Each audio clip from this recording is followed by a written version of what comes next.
I'm talking to myself. Y'all peep that? I was talking to myself. Shout out to Queen Queen Shakur. She like kale smoothies. She like kale smoothies. She loved kale smoothies. Along with cryptonomics. So family, as I get started, my apology for the delay. Y'all know that I'm a real working man, right? Like some people got real jobs, you know what I mean? But other than that, we got real families. Like, you know, some of these people that live on YouTube and these social media spaces, you know, it seems like that's all they do. Like they ain't got nothing else going on. Like they ain't got no real job. They ain't got no real families. Like, so I'm a little bit late because my crazy son, I should call him down here, he decided to get off work and then go see Wakanda. TJ, he decided to go see Wakanda, and he didn't text me or anything. Yeah, he's grown and all that, but nah, man, you got to, this Baltimore, you got to say, Dad, I'm going to see Wakanda or something. I mean, so he get off work around at 5 o'clock. Like, where you at, TJ? That mean, so, and he come in the house smiling. Oh, Dad, I went to see Wakanda. As if I'm going to like ask, was it good? Man, I'm not asking you now. I'm about to see off on you. Like, what's wrong with you? I mean, it's the streets of Baltimore, brother. You got to let me know something. I mean, anyway, like my father said, boy, you don't care about nothing but them boys. Anyway, so we here. Everything is good. How y'all been, family? Oh, man, that ride last night. That ride, African Queen said, we ain't too grown for birds. UK in the building. We got the UK in the building. And that's what I wanted to do, family. You know, if you know me, you know I'm loyal, right? I'm super loyal. I'm super loyal, and I'm loyal just like you are super loyal. And one of the things that I'm super loyal about is those who I connect with. And I was able to connect with young brother, if y'all remember. Press 7 if y'all remember the young brother Khalif, the Reparations. Anybody remember brother Khalif? Anybody remember? Press 7 if y'all remember the brother. I was really, really impressed with the brother. Do y'all remember? Y'all remember the brother, the young brother Khalif? I was super, super impressed with that brother, man. And I think I've established me a friendship for life because there's too many of us with gray whiskers scared to get out the way. See, I'm willing to get out the way for brothers like that has sound mind, you know, and has a level head to approach this situation that'll benefit us all in the future generations. Some of us older people need to learn how to be elders and not old people. See, old people get in the way. Elders inspire the youngins or those beneath them, the generation beneath them, to carry us further along the way. But old people, man, old people just get in the way. You know, old people that can't move, they can't change their concepts. They sit around till they belly sitting on their lap, talk about black power. We reparations. You know what I mean? They belly on their lap, they can't breathe, talking about I took my blood pressure medicine, all that. Old people. And if you are old, I'm asking you to transform yourself into an elder. An elder is the one that imparts the wisdom. So if you are old, don't be scared. But change yourself, transfer yourself into an elder. Take care of yourself so you can guide the generation that's coming behind you. Now, I want everybody to hit this thumbs up because we got my brother Khalif, the reparationist, and he brought some friends along. He like a rapper. I brought some friends along. He brought some friends along. One of the things that I wanted to bring to the table is that I'm kind of confused. I don't mind being confused. I'm kind of confused. I remember Khalif, the reparationist, he said to me, you need to get on Twitter Spaces. And I said it the last time he chimed in on the phone. You need to get on Twitter. And I'm telling you, I got on Twitter and I was confused. I wasn't confused about the conversation, but I was confused about the mannerisms and those who claim that they're fighting for social change, their moral compass. I mean, their mouth was just as dirty as a potty on a construction work site.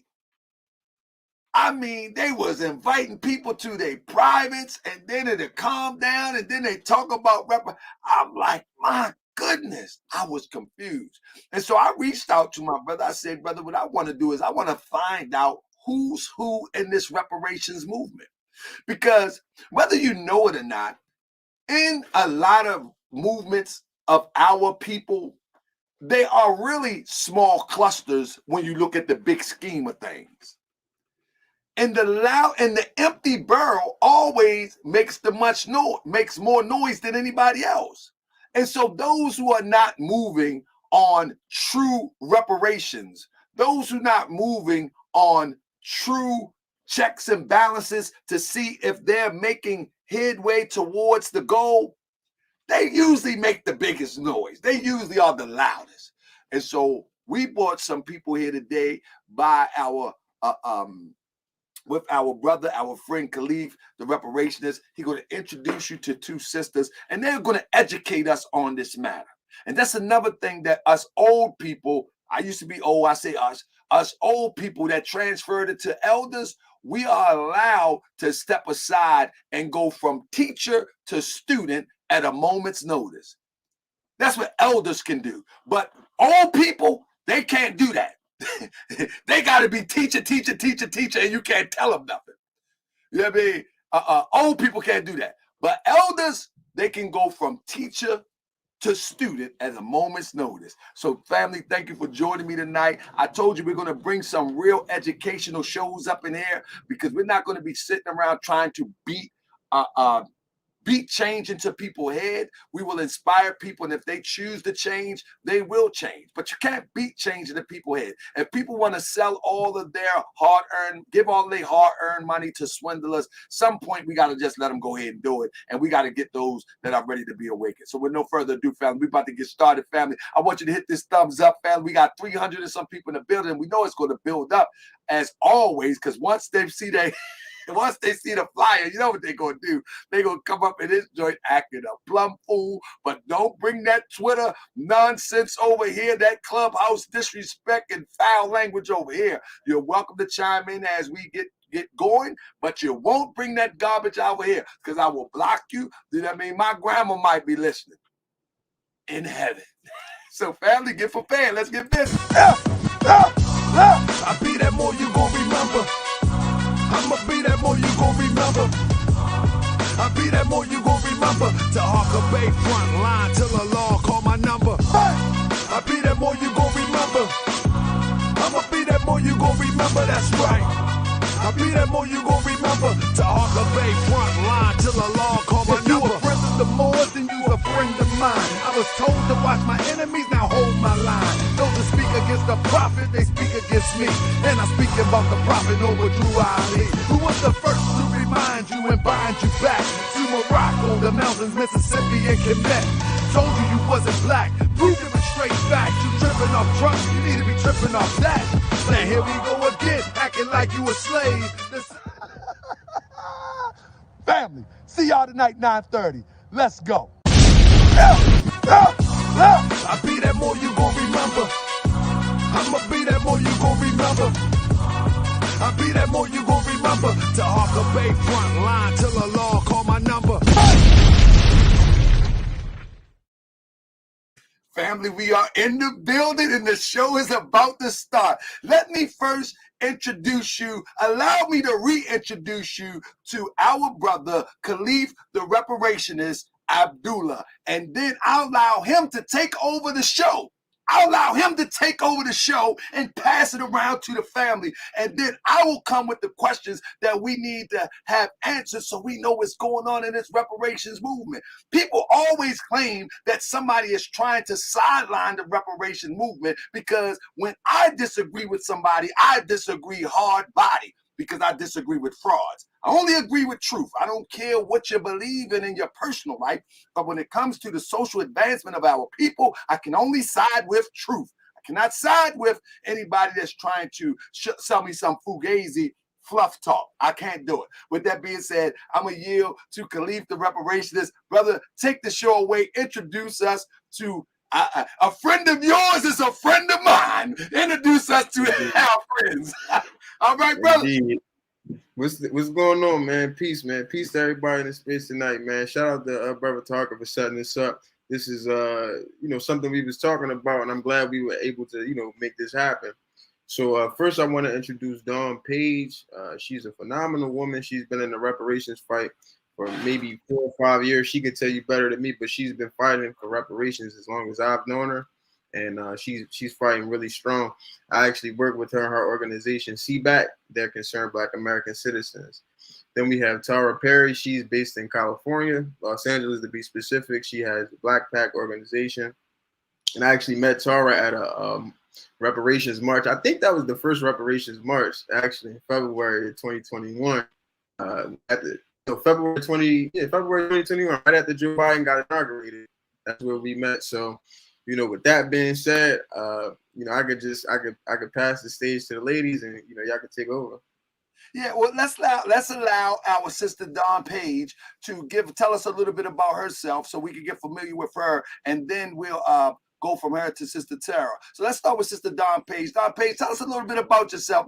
Let the Moorish World TV fans, friends, and citizens become familiar. Well, hello everybody, and thank you. I'm honored to be here. This is my first experience with Moorish World TV, and I'm glad to be here. I would say that I come from Black American. My lineage starts in colonial Virginia, and then moves into South Carolina and North Carolina. And I identify as a Black American freedman, and I have a background in finance and investment in the corporate world. And I was a long time, I would say, Democratic church lady, doing all the volunteering, working the polls, etc. Completely bought into the idea that if we can vote, we can vote our way out of all these problems. Obviously, by the second term of Obama, I had different thoughts about that. But I came across the reparations movement, and we can talk later about that. But it's my background in finance, my personal life experience. It resonated with me when I came to understand the lineage wealth gap, the causes for it, and understood that reparations was the answer. And not only that, it's feasible, it's owed. And I think that it's something that's going to happen for our community within the next 5 to 7 years. And I'm here to fight for that, to that end. I love to hear that, because many times that we hear people talk about reparations, you never hear them put a number on the goal that need to be met. And to hear 5 to 7 years, you may have heard it before because you travel in those circles. I've never heard that before. I've never heard somebody put a number on, estimation on when a goal shall be met. I think that's a good thing. That's talking my type of money. With that being said, let me bring my sister Tara Perry in and tell us a little bit about yourself, sis. Hi, thank you for having me. Thank you for putting this together, Khalif. And hey, Dawn girl. A little bit about me. I'm Tara Perry, and I'm from Los Angeles. A lot of my work, I've been an activist since I was maybe 12, 13 years old, going to protest, and just the more I'm getting exposed to it, I just had like more of a passion for how we need freedom beyond just saying we're free, right? I was very young when I identified some type of systemic oppression. I didn't have a language for it.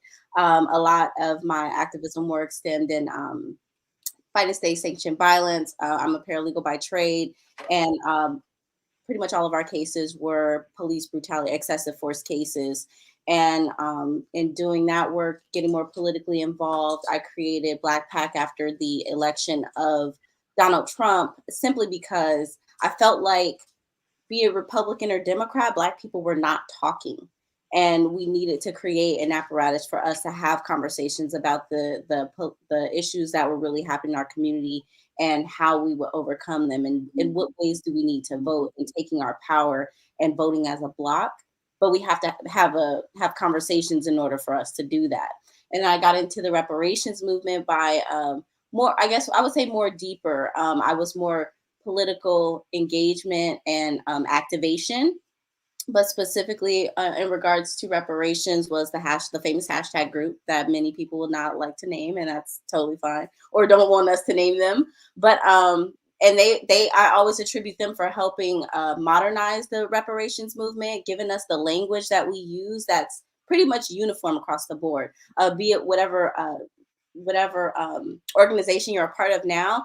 A lot of us who are serious about this work, we still use the consistent language, because in movement work, you're going to have different organizations, but you can't have people who are undermining the real work that you're doing.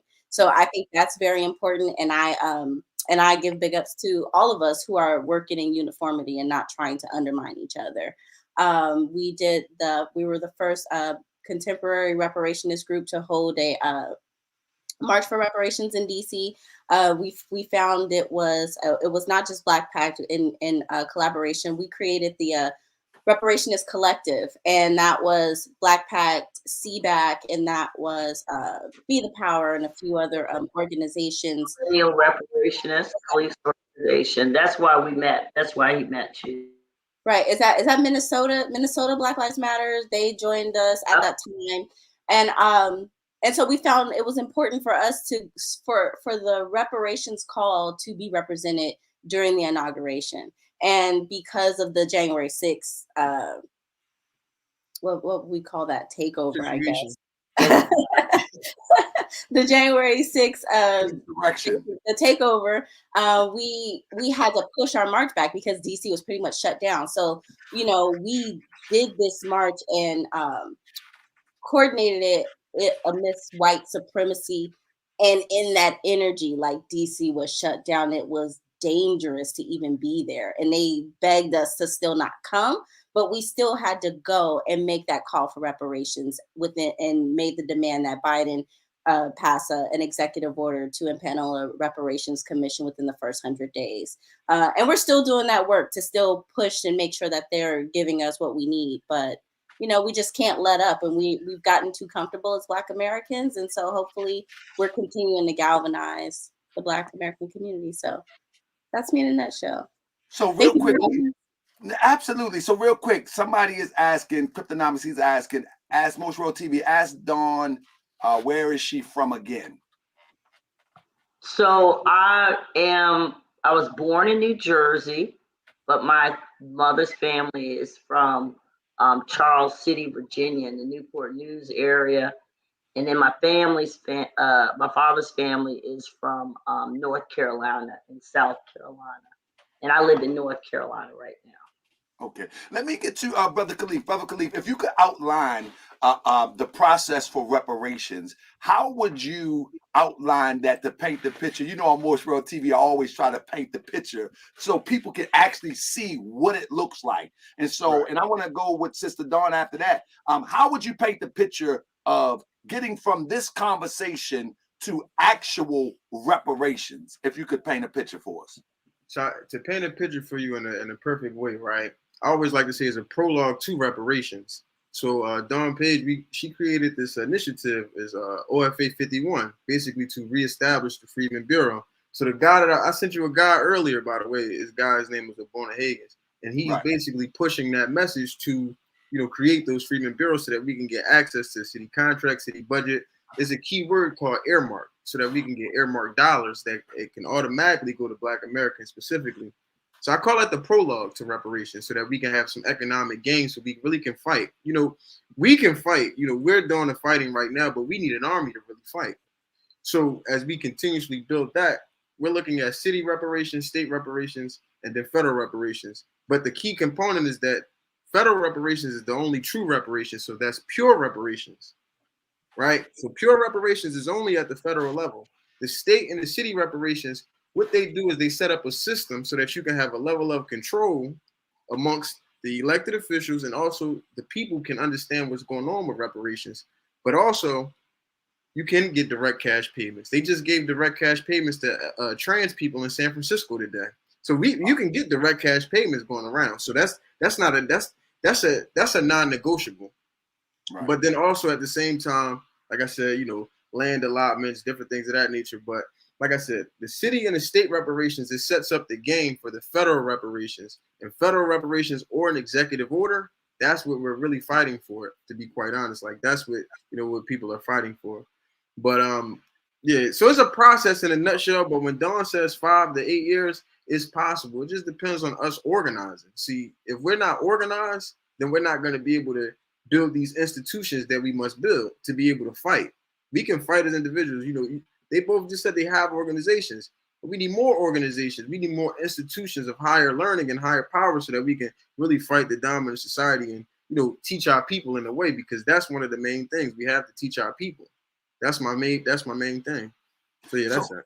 So now on this podcast, I do name drop. I do try to be very transparent of what I'm talking about so people can know. But I don't want anybody feel obligated to even respond to some of the names that I drop. You can just skate around it if you want to, because I understand what's at stake when it comes to trying to get what's ours. And I would never undermine anybody. But when I hear Freedman Bureau, and I know Brother Lord Abba and those that Be the Power, they put out a lot of good information on the Freedmans. And would it be safe to say that working together in concert with groups like Be the Power could be a possible thing to further along? Because I've looked at some of their information, and I'm not promoting, endorsing nobody. I know nothing about. I know the basic scope. You know what I mean? Of all of these groups, I don't know anything in depth. I know how to go after reparations from my understanding, but I know nothing in depth about any of these groups, and that's the purpose of this show. But when I hear Freedman, I know that Be the Power group, they speak about that all the time. Is that possible that it could be worked together as you're talking about organizing? Hey, Dawn, you should answer that, because Dawn definitely has insight on that. Yeah, and she mentioned the Freedman, and you mentioned the Freedman Bureau, but she mentioned it first, so that's what jumped out to me. So let me ask Sister Dawn that. So the question about working together with other people, and not necessarily Lord Abba and or Naeem Ali Bey, now other people who acknowledge the legitimacy of the Freedman Bureau. Let's do it like that. So the beauty of the Freedman designation is that it is a uniting. It's a uniter. It's an umbrella that is broad enough for every thread of the beautiful fabric that is the Black American Negro Freedman family to fit underneath. No matter whether you consider yourself a Hebrew Israelite, in the Black Indigenous, Negro, Moorish, a God, a 5%er, you fit under the umbrella of Freedman because we say so, because we are doing the work, we're writing the policy, we're using history as a guide and precedents as an anchor, but we're updating it. So, don't be confused by the term Freedman, and know that people of other nations, namely the 5 civilized nations, may use that term as well. Right. It doesn't necessarily, that's not our identity, but it is a legal status that we can rely on. And so from that, under that broad umbrella, the various groups can work together to push policy if they understand that what has held us back is the social construct that is race and calling us Black or Negro. And we're not going to go into that conversation, but the point is, legally speaking, the system has covered itself so that we can't push race-specific policies to fix race-based harm. Right. And so those of us who had come into the hashtag ADOS movement and understood that lineage specificity and how important that was to circumvent this roadblock that had been placed in our path to liberation. And then now, obviously, things have changed, and we have had the blessing of the men at Be the Power who have been doing this research and say, hey, this legal designation is here for us. It's like being single or being divorced. You just are. You don't choose it. You don't choose to say, I'm a single person, but that is your status. And so when we came to the realization that this was our ace in the hole, this was the arrow, the spear that we've been looking for in terms of when we do get to the table to write policy and we say reparations for this specific group, we're not going to say for this specific group, for this group of Black people, we're going to say for this class of people who suffered this collective harm known as Freedman. And that is its sole purpose. But what underneath that umbrella, be a Hebrew Israelite, be a Moor, be a 5%er, be what you want. But the importance of that is that it's a unifier. That's the way we should pursue policy, tangibles in the now, and that's what reparations. So that's what the beauty of and the role that those men have played in this fight. Because without that, we would have been kind of lost in a wasteland, kind of still relying on Black, being accused of using a hashtag that has been trademarked. So that is the beauty of the Freedman designation. And yes, we can all work together, because if we understand, if you see in my background, the 3 ways to potentially prove your lineage reparations eligibility. So once you know you are eligible, what you call yourself in the streets is one thing, but when we push policy, we need to understand that we can't use race. And I hope I answered the question. Indeed. And so let me ask Sister Tara. Sister Tara, you being in California, what part of California are you in? Oh, I'm in the best part, Los Angeles. You better stop that. My brother, original people from Sacramento up in here, he ain't gonna play that. But no, you're in Los Angeles. Though, but yeah. You're in Los Angeles, and I think that's where they pushing the reparations task force. Is that correct? Now, what if you can? Is that an option for us? Because I know that this conversation may not be on level with the reparations task force agenda, or it may be. I don't know. Is that an option for us, or you being in California and you're a reparationist? How does that fit? In terms of, what do you mean? Is that an option? Is it realistic? Is that a reasonable path towards reparations with this task force, or is it smoke and mirrors? Let's keep it above. Okay, so the way that AB 3121 is set up, or even this reparations task force, right? It would be it's kind of the same process as a federal process. There's an evidentiary process. We're having all these people testify. There's this report that's created based on all of this great information that is put into the record, right? In California, within discrimination, racism, enslavement, and all of that. And, all of these things that are state sanctioned by California at the time.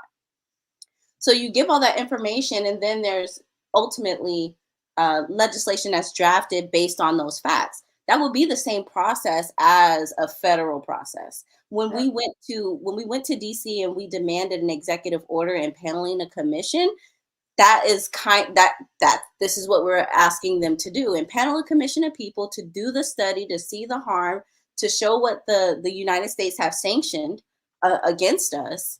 And that way we have our claim together and we know what to ask for.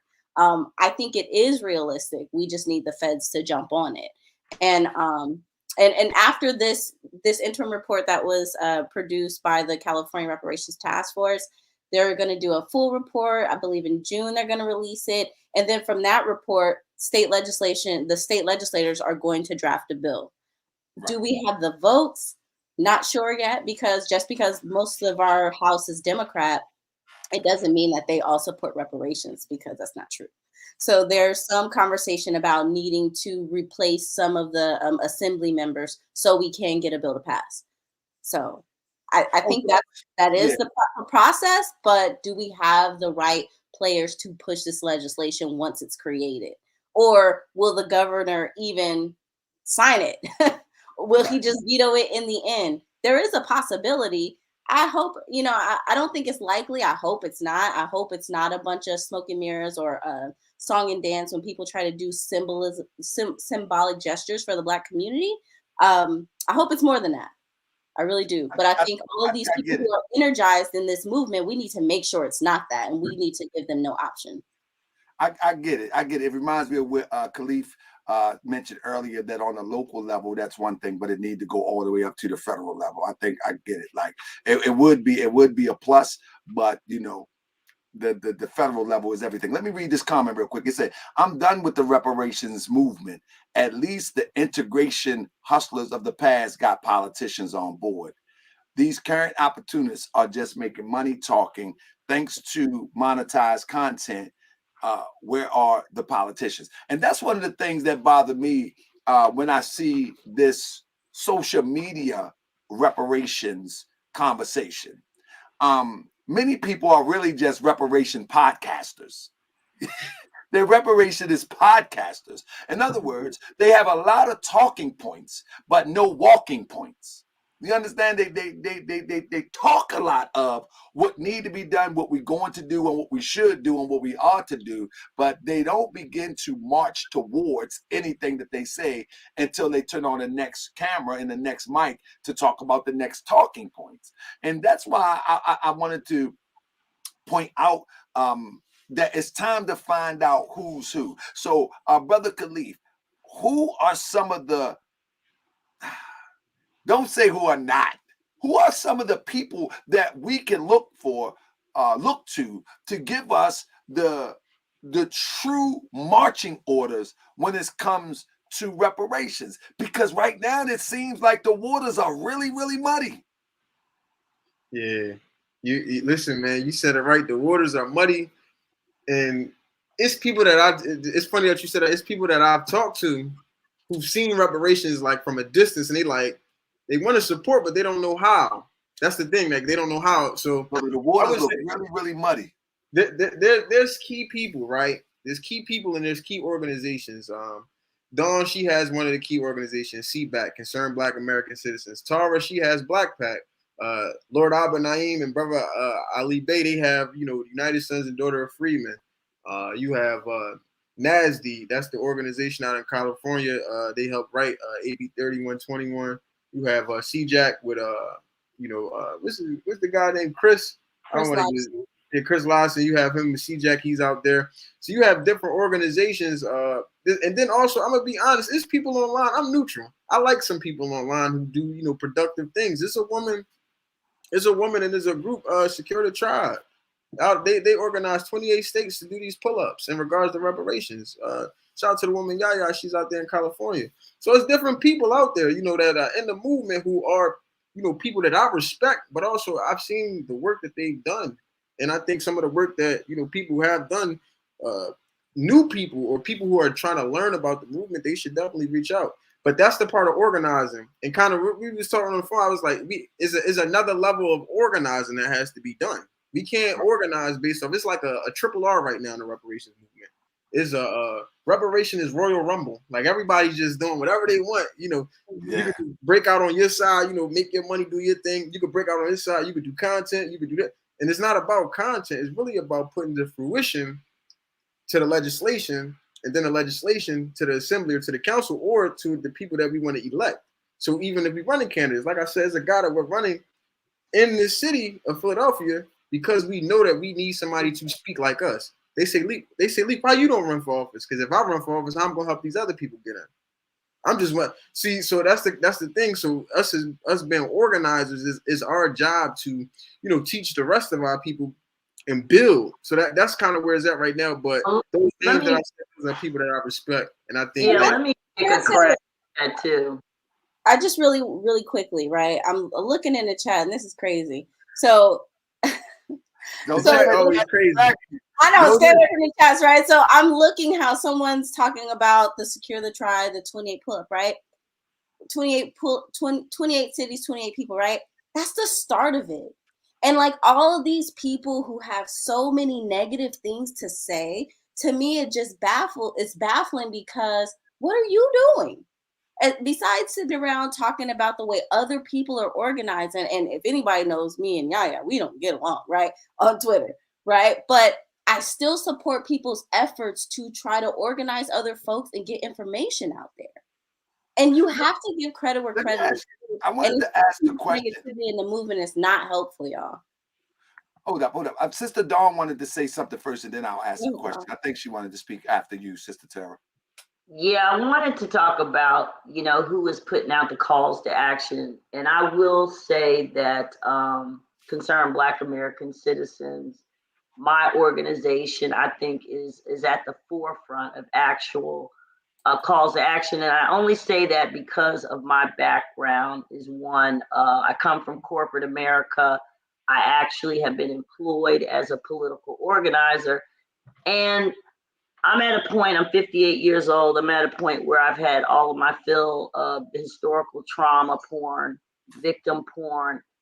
I'm in implementation and strategy. I am not interested in hearing one more story about how we've been victimized. I don't like the approach of going to white people and seeking to engender empathy. I'd rather go to them with math data and say, here, bitch, this is what you're going to do for us. And this is how we want it done. That's my methodology. I think because I am so, that way, I form my organization to train other reparationists to go out and build power blocks in their community. And the way you do that is having town halls. I meet with people. I have people probably in 22 different states across the country who are all interested in having the Office of Freedman Affairs, which was the field offices of the Bureau, open in their states. And that's a way for the average person to have a strategy to engage with their local and county governments. And at the same time, support the national reparations movement. Because what you'll find is what we need is stuff in the here and now. So when we talk about tangibles and we talk about reparations federally is the 400,000 plus cash check in whatever form, whether you get it quarterly, all up front. That's the federal part to close the lineage wealth gap. But then we have this whole other things when people always say it's not just a check. What we mean is Reconstruction 2.0. We need to finish Reconstruction when we talk about tangibles. And so again, you can't go to your government and say, I'm Black, y'all been messing me over all these years, fix this. No, because the government says, no, I don't care because you're Black and we messed you over for 156 years. I'm not fixing it because you're Black. Okay, well, fix it because I'm a United States citizen and a freedman and specifically protected by the 14th Amendment.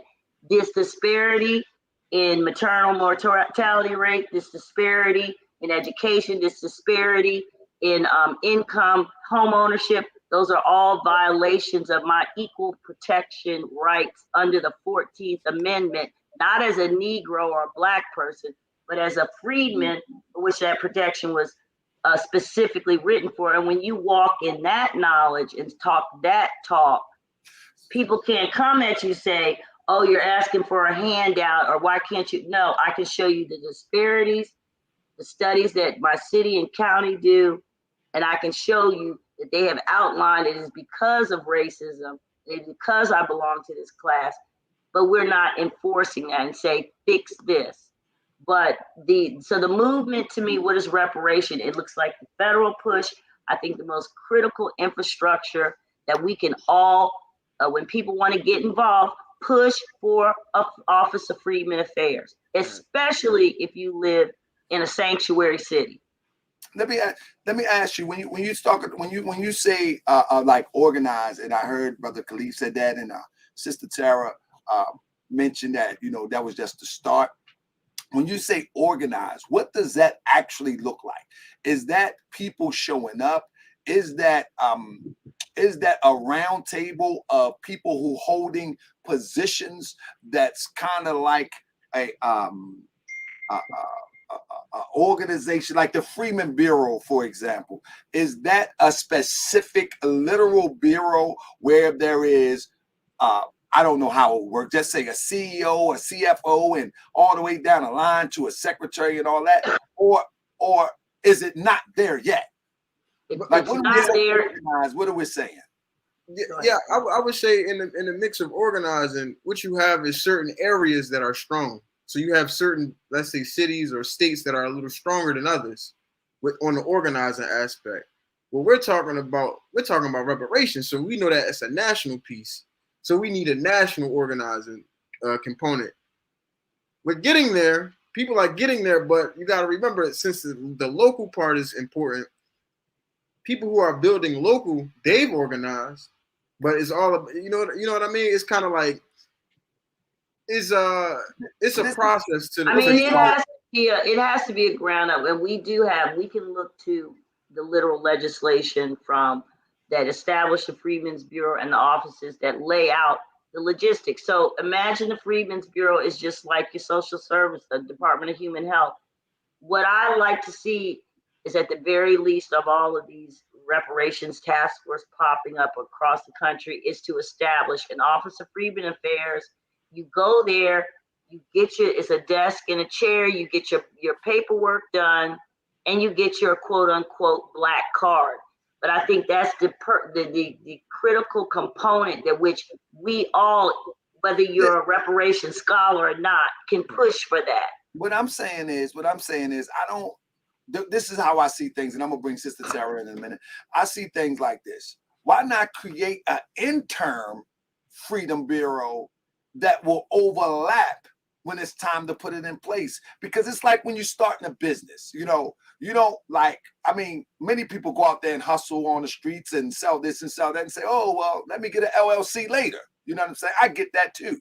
But because we have all of this education as it relates to our reparations that are owed to us, I just think it would make more sense to grab all these intelligent people who are willing to work together, forget those who are not, willing to work together, and establish an intern Freedom Bureau.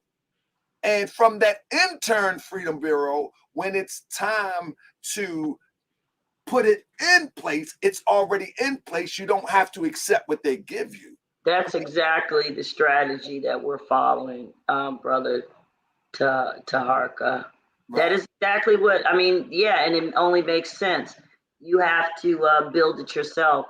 So that's a different part of the conversation. But when we look at all of the disparities that we're suffering at the local level, what we find is that the federal government is incompetent in delivering services to the people who need it. And you layer on racism, Black people now at a 20-to-1 lineage wealth gap, disparities, and everything else. That's because the federal government is incompetent. So what did it do? Well, we used to have the Freedmen's Bureau. We used to have mutual aid societies within our communities that were ultimately destroyed and replaced by government entities. Now we're going full circle. We are not present. Not only do we not have representation in our local and federal governments, we don't have representation in the nonprofit complex. We have people that don't look like us running the majority of nonprofits, using Black struggle statistics to get funding, and then helping people that don't look like us. And then we get the pushback, we're putting out all this money, why can't you people get your act together? It's because we're not getting our fair share. It's because we're under the wrong umbrella. We're under the minority umbrella, where we're then splitting whatever services that go to that group among others. Don, can we get to the minority piece? Because I'm gonna put it up. I'm gonna put it up after Tara. Let me get Sister Tara for a minute. Let me get Sister Tara for a minute. Sister Tara, in California, right?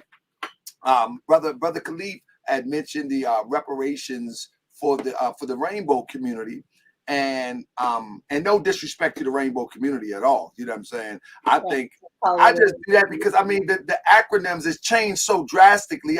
I can't keep up with it. Yes, so that it's not, but we also have to get out of the habit of calling anybody who gets money reparations, right? Right. Specific. So what was that? Thank you, Tara. I hope you in the know with that because I want y'all on here to teach me something. So yes, so it's for the trans. It's for low-income trans people. It's in the city of San Francisco, and it's a universal basic income for them, right? That's not reparations. Now, I wouldn't say they haven't received any harms, but there hasn't been any state-sanctioned, government-sanctioned harms for trans people, right? The way that we have been specifically discriminated against. We were locked out of economic development, locked out of housing, locked out of even politically disenfranchised, right? Those are the things that you would get reparations for. And anyone who pushes for their own advocacy to get cash remedies for whatever reason, even being low income, we can't call everything reparations because I think we start watering down the real meaning of reparations. Yeah. And let me pass around to Khalif. Khalif, you was about to talk about something else, but you was about to drop. Nah, I was just gonna say, what Dawn was going into, I have some studies that I wanted to share my screen and pull up if I could show some slides. Yeah, you can pull it up, brother. Come on. All right, but hold on, I just go to present. Share screen. So what Khalif is pulling up, I believe, are some slides that I did for a politician here, but really focusing on the disparity studies. And it was through my work on a project and looking at North Carolina disparity study, where it really struck home what the 20-to-1 lineage wealth gap means, what it looks like, and what the sources of it are. Now, when I look at North Carolina doing 680 some million in business from paper clips to concrete, and I see that Black American vendors are, I believe, 12-14%, but then they're only getting less than 0.5%. You see the Black Americans in 2012 the screenshot, 11, but essentially what this shows you is that we're about 11-12% of the pool of qualified people, but we're only getting less than 0.5% of the business. But then you look at white women and other minorities, and they're getting 5 times the amount of business that we're getting. So when you do this decade after decade, and you think about all of the taxes that we have paid into the system since we have become emancipated U.S. citizens, et cetera, and what is our return on the tax dollars? And it's minimal. It's actually a negative return. And then you juxtapose that with the fact that within these minority women in business programs, this umbrella that we're stuck under, we're sharing this space with the descendants of people who enslaved us. White women were 40% of the enslavers. And then we also have Hispanics who primarily got here long after Jim Crow. But these programs were initially established to address, racial disparity. But now we see across the country, every study is essentially the same. We're multiples of the qualified number of people, but getting, less than our fair share. So when you're shut out of, contracts, I mean, that's lost skill set building, that's lost wealth. I mean, that's generation after generation. And when you look at these numbers, it's just appalling because, for instance, I think the summary number for North Carolina, we got 1% of the government contracts, like $3.8 million, when if we would have gotten if we're 11% of the qualified people, if we had gotten 11%, the difference between 3.8 and 38 million flushing through the Black community year after year, but that's what we're missing year after year. And we have had no protection. And at the end of these disparity studies, there's always a long litany of reasons why we're not getting the business. We don't get the information. Banks don't give us the credit. We can't get the bonding, all of the hoops. But there's never any protection for us other than to say, well, these programs obviously must continue. And they get to say, well, white women are 10%, but they only got 4%. Well, Black people are 20% and only got 0.5%. But they can still, in the end report, say that everybody's still disparaged against, so the report continues. So what I'm saying is this codifies economic violence against Black Americans. It locks us into the bottom, and it makes it okay because the state, the larger contractors can check the box saying we use minorities. Hence, we need freedmen as the class and freedmen as the program. And then within that program, okay, well, 5%ers got 2% of the business. To the Hebrew Israelites got 5%. You know, it should be that kind of construct. The biracial freedmen only got 2%, and they should have got 3%.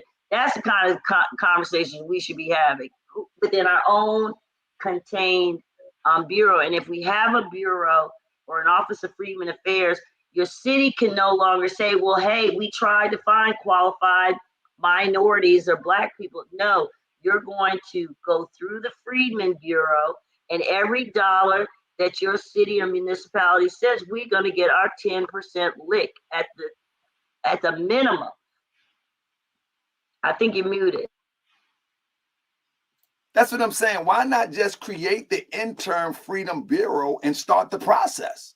You know what I'm saying? Like, as opposed to, yeah, I'm talking about like immediately. I'm talking like tomorrow. Like we need officials to participate in this Freedmen Bureau to yesterday. Where are you? You ready? Let's do it. Because all the data that I like, to be the angel's advocate, we hear all this sort of data from all around these reparation movement circles, but we never hear the application of the data from those who say that they understand the data. So people like me, we just looking for the application of the data. Right. Apply the data first. Right. First, the data got to sit here, and the people got to say, we accept you to be the president of the Freedom Bureau. We accept you to be the vice president. You the secretary. You the treasurer. You this. Because if the check come in 3 to 5 years, it would have to be deposited to the treasury, I would imagine, and then qualified to be dispersed. But without that, all we have is screaming FBA in DC. Well, let me tell you how that looks right now. Let me tell you what the Freedmen Bureau, what you want, what you're saying. It does exist, but we're lost, we're off code, off point. So you have the NAACP, you have your local Black business associate, you have your random Black lawyer. What those are supposed to be is a combined Voltron unit that acts as a Freedmen's Bureau. So part of the organizing, part of what I do in my lane is to teach people what the structure of the Office of Freedmen Affairs looks like, what its functions are. It's an enforcement agent. It counts. It's a census agent. It is where we go to, if you want a job, you go to the Freedmen's Bureau. If you want to find an apartment or a real estate agency, basically a one-stop shop. But now what we have is entities like INCOBRA, IBW, outside forces that have a different idea about how reparations should be applied. They too want to be the new Freedmen's Bureau, but they want a more flat Blackness globalized approach that is more conducive to the current nonprofit grift. You know, we go in, we say we're going to help these people, we pay ourselves, and we help a few people. We want an elevated version of that, but we do have to have government insight. We don't want it to be all independently owned, but we have to think in terms of inside and outside game. You want there to be an Office of Freedmen Affairs that has government oversight that's tied directly to the Department of Treasury, but you want to have your outside external group that acts as a watchdog, make sure they implement the policy, et cetera, et cetera. So there is a whole, you know, you'd have an executive director, just like you say, just like any bureau, but it would be run by us, populated by us. We have these overarching eligibility requirements, but it's going to be up to us to make sure that that one white person who claims they're a freedman doesn't get through. That's the details. Right. That's when you're implementing and you got your office and people are coming in and they're like, yeah, I'm a freedman. Well, prove it. We're going to help you prove it. And I think that's the best way at the local level, and the most acceptable is for us to get an office, you know, because municipalities love to open up a new office, but it's up to us to make it a real thing, to make it viable. Got you. Anything you want to add to that, Sister Tara? Yeah, I dig the idea of an interim Freedmen's Bureau. The only thing is funding, right? When I worked for the LA Black Workers Center here in Los Angeles, we lobbied for, there was a local enforcement now action, and that was basically people who experience workplace discrimination. Like you had to, basically you have to go to the state to get approval to sue. So we needed a local office where people could go to and initiate their lawsuits, in a place where they could file their complaints that would give them rights to sue. But in terms of, like Dawn said, municipalities love opening new offices. They're not always funded though. So we had to also lobby to get it funded. And so we helped to establish the Los Angeles Civil Rights, Civil and Human Rights Office. And they have a very nice budget now. Now our next Los Angeles Commission for Reparations, that should be impaneled early next year sometime. But now there's a budget for that because we had to fight to get a budget. We can do the Freedmen's Bureau, but if we can't fund this work, then it's for nothing. Because we need people who are going to work full time and dedicate their time to what the needs are of the freedmen people in this country, and identifying them and paying researchers and doing data analysis, qualitative, quantitative. It's a lot and it's expensive. So until, you know, we actually start taking our work seriously and truly plant ourselves and making ourselves responsible for making sure this happens, everybody's got, not everybody, but of course, like the solid people who are serious about reparations, they have to have their marching orders and they have to contribute. They're going to have to make financial contributions. All of us who have our own individual organizations, we fund them ourselves, right? Are we willing to fund an outside entity or a central entity to make sure these things happen? One of my friends, a Freedman organizer, made a great comment on Twitter today. He said, as many people have their new $8 a month checks on Twitter, right?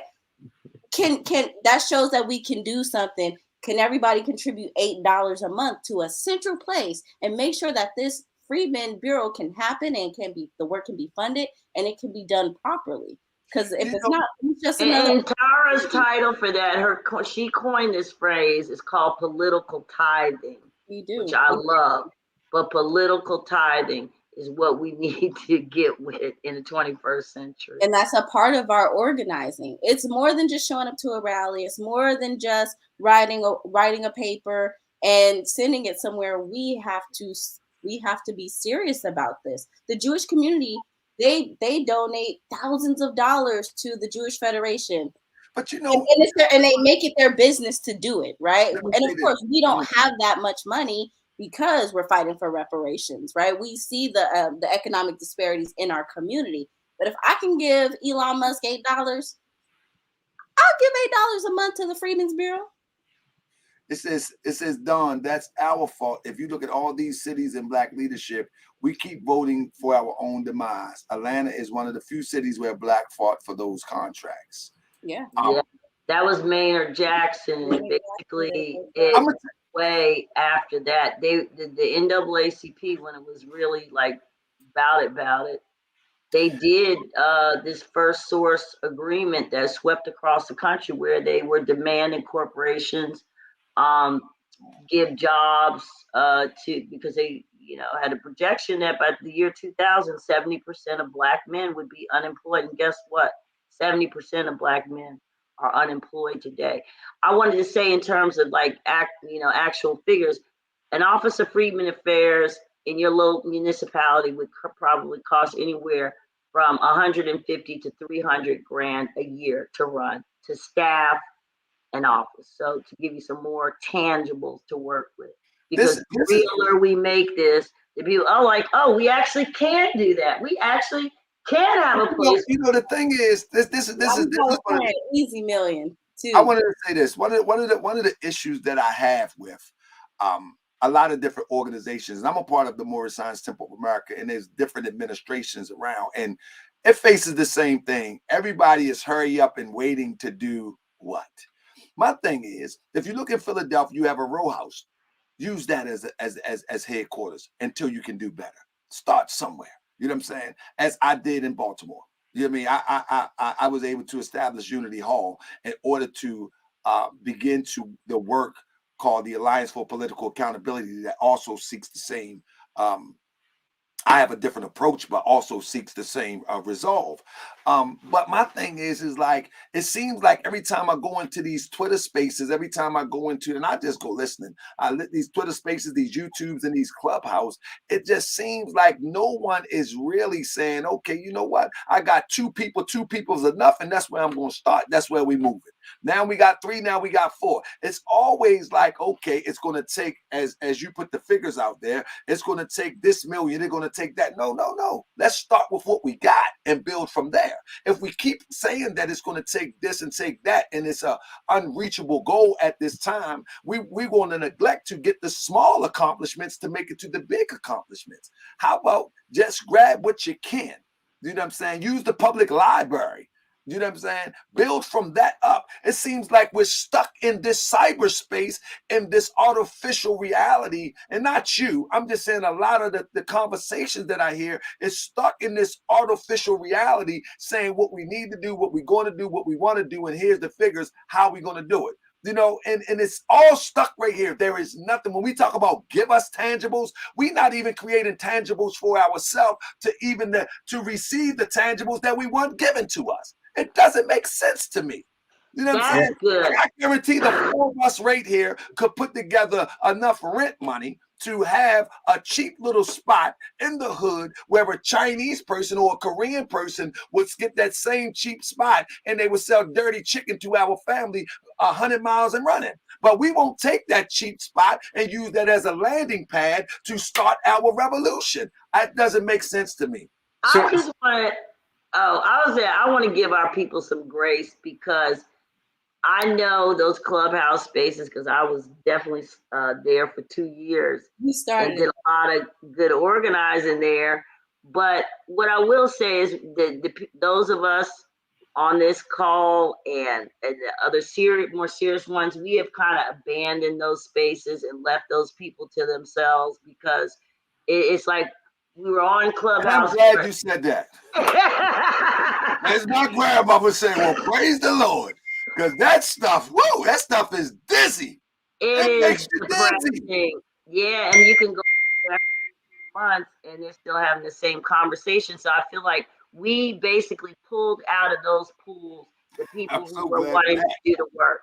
And so now what's left on Clubhouse is not in any way indicative of the movements we have there. Every day of the week, I guarantee you, there are reparationists having meetings and organizing and pursuing specific policies in their municipalities.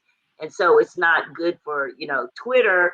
You're not going to necessarily see that, but I just want to encourage people in the audience and who are watching that there are, at least 50 very stable-minded committed people spread across the country who do communicate frequently, who are completely on the same page as what Brother Takar Bey is saying.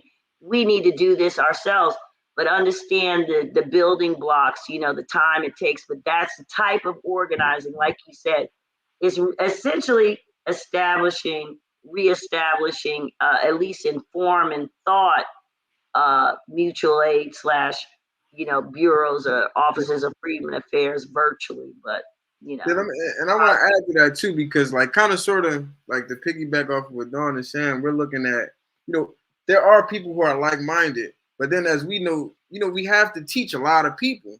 Some people are lost in translation, if you will. Some people are still early on in their developmental stages of learning, and us, I'm 26. I like to teach people because I feel like if I didn't get taught, I wouldn't be able to, speak, work in the community, do any of this type of stuff. So that's the real big piece about reparations, because at the end of the day, we know we need a lot of people to really get reparations. So we have to teach as many people as possible this information. But at the same time, it's kind of like a show and prove thing, because we know how the community is. If you can't show that, something is legitimate or something is real, why would I even take part? So that's the beauty behind the reparations movement, because we have examples of California, AB 3121. We have examples of High Point, North Carolina, which Dawn sits on the task force. We have examples around the nation of these different reparations task force and economic funding and gains that are going out there in the next few years as a development for somebody who just don't know. Quick story, we introduced this stuff to new people recently in the city of Philadelphia. And now people are like, yo, this makes sense. It makes sense because it's all concrete. But is it baptizing to even get people to even understand? And then the last part is when we start. That clip would be great. Yeah, right. And then like we got to think about it when we think about the communities that we live in, right? Like Tara's in California, the biggest issue out there is homelessness. I'm in Philly, the biggest issue is violence, structural violence, I like to call it, but the news calls it gun violence. These different things, when we look at our specific area in which we live at, the goal is to focus on what's going on in the area and how do you make that a need along with reparations in the process of teaching. But the thing is, we have good documents. We've created documents not only to give to legislators, but also to give to stakeholders. That's community development corporations. That's NGOs. These are the things that you're speaking about, but we go to black people. So there's a guy down North Philly that I deal with. There's a black old head, he's 60. Never heard none of this information that I said. None of this stuff. I had to give him the information, and then I had to do a presentation for him. So the process of the information, I'm just being modest, it's 15 years ahead of the game, because a lot of people can't see it, and then they have to actually study it. It's 15 years ahead of the game politically, and this is the real last point. When we look at these statuses, like migrant, refugee, LGBTQ, they all can get economic funding under a political status or a legal status, right? When we start talking about Freedman, that is the status in which we can be able to monopolize the economic earmarked dollars. Key word that I said was earmarked. Earmarked is money that automatically goes out to people. So that's money that's dispersed to whatever office. That could be the Department of Justice. That could be the Department of USDA. That could be various different departments. HUD, all of these different departments, PHA. So I'm saying that to say these groups that we're working with that may not be diehard reparations like us, but they understand that our people need a change and they need something to advance ourselves. They may already have CDC. So that's the one thing about online. We can't put as much information online to the general public because there's a lot of infiltrators. Shout out to the name of you for the show. A lot of infiltrators. You got a lot of enemies. And then we also got a lot of people who just want to siphon off of information. And you know what I mean? It's things like that. I want to share something. I don't want to challenge anybody. That's not what I'm doing. But I really want to tell you. I'm just saying that. No. I really have studied this because I don't believe in the process that everybody else believe in. I don't believe that it's one process. Put it that way. I don't believe that. I don't believe it's in a box like that. So Sister Dawn said, I think you said you're in North Carolina, right?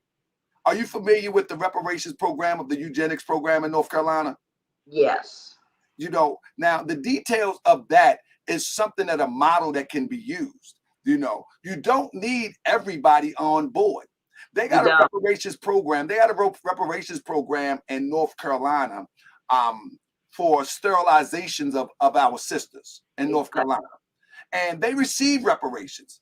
See, Yep. I think one of the problem is we don't look at successful models. We talk from theory and we talk from things from a macro level, when in fact we can look at some micro cases where people receive and they called it reparations. And that's where I'm at with it. I like Sister Dawn mentioned about 7 years. You know, I like to have something foreseeable. Sister Dawn says she's what, 40 something. That's right. Sister Dawn says, Sister Dawn says she's 40 something, and you know, our days are shorter. The nights are colder. Feeling like life is over. Word. Like a cobra.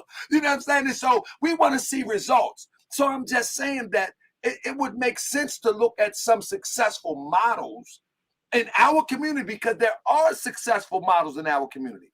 And I'm thinking this would lead me to believe that some of these Twitter spaces, and I'm glad y'all out of it, they are putting red herrings in there, having us chasing polls of the day that burst in their flight.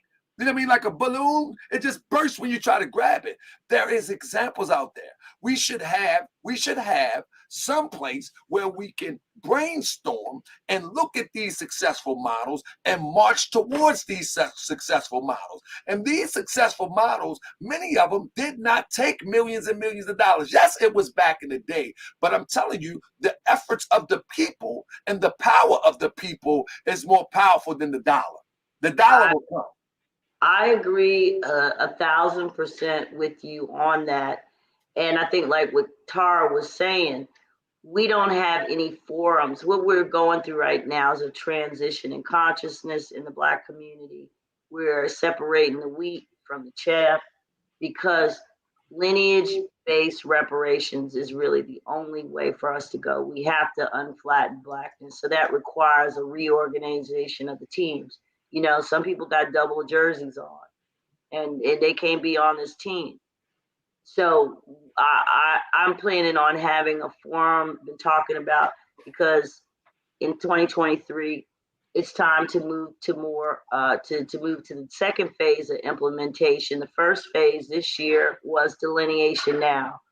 And the accomplishments of the movement are that we are meeting with the Office of Management and Budget to have not only freedmen recognized, but to add American freedmen as an ethnicity separate and apart from the legal status, but also to edit the definition of Black American and African American, essentially taking all of those terms we've been known by and saying they belong to us, whether we choose to use them or not. Those are ours. That's critical, because let's think in terms of implementation. If you're going to someone and say they owe you something, you have to create standing. You have to, who was harmed? We have to approach this from a, I hate to say legal standpoint, because we in no means plan to go to the court, but we don't want to be challenged.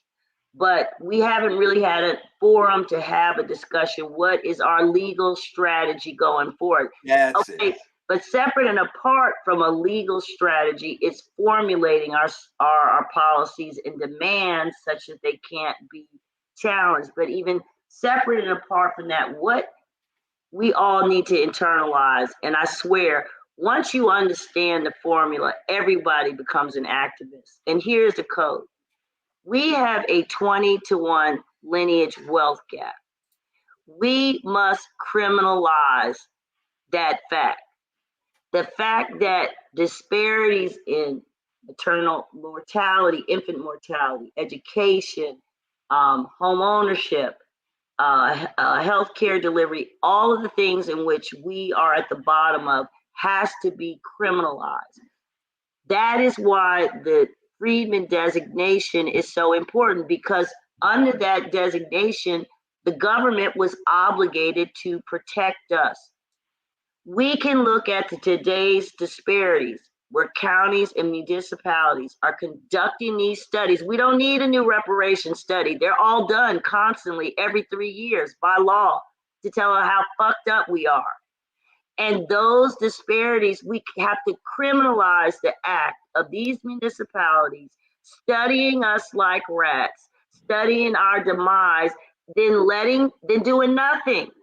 And then 3 more years seeing that things have deteriorated further, perfectly articulating our problems, what's wrong, the disparities, and doing that. That has to be criminalized, in my opinion, as genocide. Genocide has a literal financial consequence, and genocide is illegal in the United States at the state same level. time, to cut your wisdom just a little bit, at the same time, you still need a landing pad to receive these things that you ask for. Exactly. So the landing pad is the tangible that you create to receive that which you demand. You understand what I'm saying? Without that, that's why I can't wait to speak with Khalif in person, so I can get active with my brother and get active with those who are serious, because that's one of the most critical things. You know, if you was to hit the lottery today, and they say, well, listen, we don't give checks no more, we do direct deposit, and you don't have that landing pad for that, you're not getting that. So it will make more critical sense to me that we create the landing pad, whether it be the Bureau or whatever organization it may be, to receive that and then move forward. Because without that, it's a lot of fluff talk, unfortunately. That's you. But let me say this real quick. I'm gonna give it to you, Khalif. And then I got my sister Tara got to take over too now. My brother David Jennings, he said, amazing discussion, GS. Now, this the type of convo and intel the masses need to see. And that's why I brought my brother Khalif the reparationist here, and he brought Tara and Sister Dawn here so we can have these intelligent conversations, because we're not going to let those with the fluff talk hijack this true and reachable goal. This is a true and reachable goal. Yes, that's this is not unreachable. Yeah. But when we start having a bunch of fluff talk, it becomes Santa Claus coming down the chimney, and he's never going to show up. It's a distraction, definitely. Tahark, I wanted to touch on what you mentioned about the sterilization situation in North Carolina. Like, that is a lawsuit, right? That is completely different from how a federal reparations program would be modeled. So, a lot of people forget about that, right? Lawsuits have statutes of limitations, which have ran for the harm that we have encountered. These are generational harms. The statute of limitations has ran for those harms. So we have to take the legislative approach, and we can't take the legal. I would have pushed back on that. The legislative, this is what we have to understand. The legislative as well as illegal is one and the same to a degree. Principally. Yes. Because legislation becomes law. Yes. So principally, it's exactly the same thing. The thing is that when I'm talking about, when you're talking about reparations for damage, compensation for damage, what I'm saying is you look at models and you try to establish small wins. And those small wins, you at least try the small wins. It's like we're putting the cart before the horse. We don't have a landing pad to receive anything. We're not even looking at example case studies. If I was convicted of a crime, the first thing I would want my lawyer to do will look at case study of successful similar cases to beat the case. Right, but we have examples of the United States giving reparations. Right, we can look at those cases with the American Civil Liberties Act of 1988, their process and how they received reparations. Our number would be much higher than what the Japanese got, right, for Japanese internment. But we have to quantify those. That's what I'm trying to say. I don't see, when you look at reparations, even in the Jewish Holocaust community, you know what I'm saying? You'll see that there was pockets of organization it wasn't the whole Jewish constituent, European Jewish constituents that received it at one time. It was organizations, it was nation, it was social, it was a lot of different political organizations that was going after the bag. What I'm saying is we looking at this as a collective of how many of a million of us here when we don't have to really approach it that way. We can organize it and represent the constituent that we organize that have suffered from these atrocities and go that way, because that is how the Jewish community attacked it when they got reparations. That's how Japanese groups attacked it when they got reparations. It wasn't just a whole nation thing. It was different organizations as well as large constituents as it relates to the nation of Israel and all that. So what I'm saying is, when I'm talking about organizing, I'm talking about, Khalif, you the president. Which way you need me at, brother? Let's go. Where we at tomorrow? And if I don't show up, then you got to drop off. You know what I'm saying? I'm talking about boots on the ground. Let's get it done with what we have to work with. That's what I'm talking about. But with that being said, I see Khalif trying to say something. I'm sorry. Yeah. I get excited about this talk because we are older and we need our bread. I get very passionate about this. And a lot of times I don't speak on these type of things on my show because I am really passionate about it. And I know those who come on the show sometimes, they are not as serious as you guys are. And so I'm not even going to waste my breath trying to articulate that which I have studied, that which I know to be possible and reachable with somebody who's really just want to hear a joke and really want to hear a laugh in the next slick rap song, whatever. So let me give it to brother. And this is a beautiful. I mean, I appreciate y'all so much for allowing us to spend some time with y'all. But I'm going to give it to brother Khalif. Go ahead, brother Khalif. Shout out to Moochie Bear, man. I hope Moochie Bear in the chat, man. Moochie Bear, great investigator, man. We got Moochie Bear be tripping, don't he? He's tripping, man. Now he got plenty of liverwurst and some bread, so he chilling right now. Right. Oh man, to speak on that, but please indulge me for a second. This is not a setup. Trust me, family. This is not a setup. He just brought up Moochie Bear. Let me show you something real quick. Let me show you something. No, you brought up Moochie Bear, and I gotta share it with the people because you brought it up. Let me see if I can find it real quick. It's right here. Okay, so coming Saturday, I'm going to give a shameless drop. Coming Saturday, family, Moochie Bear has did it again. On Saturday, we're going to have a show on Saturday talking about the fleecing of Haiti. And what we have is Moochie Bear has delivered again. He's delivered again. Moochie Bear has delivered again. Coming Saturday, he's going to show all of us how these people, I'm about to show it right now. Give me a second. Shameless drop.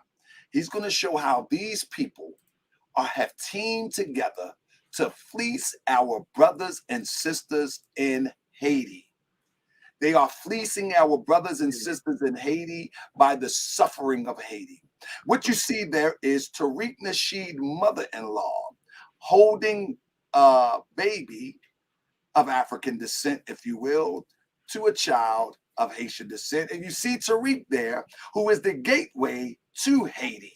He's the gateway to Haiti. I'm sorry if I hurt anybody's feelings, but he's the gateway to Haiti to bring in those people to use our people as a crutch to get the bread. So we'll be getting into that. It's going to hurt feelings, but hey, this is the Truth Serum Network. And Khalif the Reparation, he brought up Moochie Bear, and Moochie Bear dropped this all in my inbox. Don't blame me. Talk crazy. To Moochie Bear. Hey, yo, those pictures is crazy, man. But look, I'm just here trying to get reparations. Yeah, I was about to say, that was a commercial break. You have nothing to do with that. That's another show. That was a commercial break. But nah, so like it was something that Dawn said, right? In regards, and you kind of said it too. We start looking at these strategies. Something that tie along with that is industries. So like to have like a blanket, I wouldn't say blanket, but a blanket nonprofit. Hey, let me hold on. Let me get my guests have nothing to do with what I just did. Please do not have them a part if you are fans and friends of Tariq Nasheed, I did that on my own. They are not a part of what I just did. So please, please, please do not associate them with what I just did. And Oh, I they mean, don't do Yeah, and I want to thank Jay Hammer. She's buying Moochie Bear more liverwurst. So we're gonna have some more crazy pictures and research because Moochie Bear got $50 worth of liverwurst. Thank you so much. But on a serious note, I don't want anybody to believe that Sister Tara or Dawn or Khalif, the reparationist, side with me with any of the antics that I do on this show or any of the shows that I have coming. This is a serious show about actively seeking reparations. They have nothing to do with what I just did. Back to you, Brother Khalif. Definitely, man. So yeah, so the industry component, right? It's kind of like, so like when we talk about this reparations thing, you saying like the money wouldn't go, we wouldn't want it to go to specific nonprofits because we know that nonprofit is a big hustle. Like we know what it is, man. And there's a lot of black people, white people, it's everybody that just hustle nonprofits. The Red Cross being the biggest hustler, right? But when we start looking at that, we know that there's black groups out there who want to set up a nonprofit hustle for the reparations component. Like we know that that's their goal. They want to set up these little things so that they can be the only ones eating. It's like a superior Negro type of complex they want to build. So to kind of avoid that, that's with the boots on the ground level, and then that's also with the stakeholders, like the local stakeholders that you work with. So like I have a group chat. It's like 10 of us in the group chat. We all in Philly, do different things. You got one guy who does real estate. You got one guy who does this. One guy who does community work. One guy that's running for office. So you set it up whereas you kind of have like Dame Dash says a circle of success. So you have a circle of success, but it got to start at the local level and then bleed over to the national level. That's the real, and that's brewing, but that takes key stakeholders, but then also with the key stakeholders, key industries. Let's be real. Like I'm just being honest. Like in this, we all have our own message to the reparations information, right? My message is I'm economic. I'm reading this all the time. I've been reading this for the past 8 months. I finished it 2 times. In the camera, where we at? You see what I'm saying? So just when we talk about building for our own, building nation up, building these types of things, economics, it goes back down to one, changing the mind of people, but then also giving people a proper industry so that they can get into. My homies, two of my homies, they in the trucking industry now. They got their CDL. I said, yo, 2 years from now, I need y'all to get companies so that we can start transporting goods, fruits, vegetables, waters, fruit, like these types of things so that we can take over industries. And we're talking about reparations, right? This is let me make sure the last name now, in here. This is my relative. She was born in the 1890s. This is her obituary. We have all of my family members on here. This is the tree, right? So when we start talking about genealogy, that's going to be a $5 to $10 billion industry. We have to be ahead of these things. We have to be ahead of the curve on, because if we're not ahead of the curve, we can't be going to white people for genealogy. Nah, that's crazy. We need to be going to our women. Same thing because we done messed up with the babies. We go to a white doctor. We need to be going to our black doula. So it's a reinvestment into the community, but the people that are being reinvested in, it's not just random people. We'll just say, like, you can't just give. That's why minority women business enterprise, that's why we're dead in that. That's why we're getting rid of these certain programs that give money to these different groups, and it gives money specifically to the freedmen so that we can build up these cities and these states, but also ultimately build up what we need ourselves. Nobody else can build this but us. And that's all. Yeah, and that's where I'm at. Before I pass to Sister Dawn, that's where I'm at.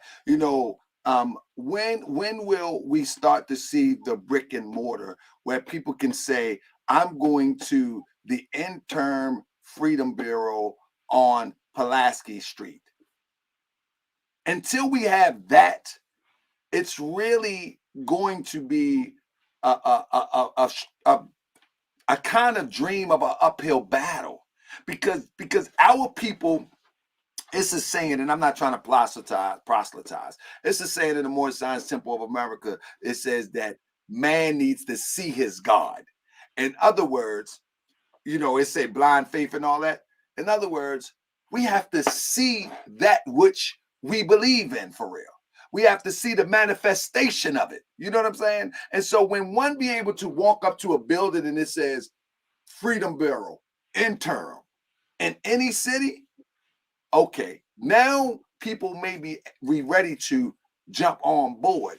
But when it comes to these conversations, it seems like that people jumping on board with the conversations, and this is how you look on some of these spaces. I mean, the most weirdest people be coming with the most outlandish concepts when it comes to this. You know, if you look at some groups, and I don't want to name drop to get you into some mess with what I see going on, but you look at some groups like they really believe that screaming an acronym is going to bring reparations. And I'm not talking about the A acronym or the F acronym. I'm just talking about any screaming acronyms in a march or a rally will not bring reparations. It's going to take what you're talking about here. It's going to first take organization. And the organization will be predicated upon a location where you can be found and where you can be facilitate the game plan. Like, where is the game plan being facilitated? Like really, like when you look at these examples of those who have received compensation, they actually have literal organizations, literal locations where they facilitated their game plan. And I don't be seeing that with the reparations movement. I see the politicians who already getting a government check, robbing the people, putting together a game plan for those who are in most in need. You got people living in gated communities, people that got millions of dollars that trying to act like they're hungry for reparations, but the people that most in need, whether it's North Philly, West Baltimore, South Baltimore, or LA, Crenshaw, those people right there are the ones that will fight for real because they need it more than anybody.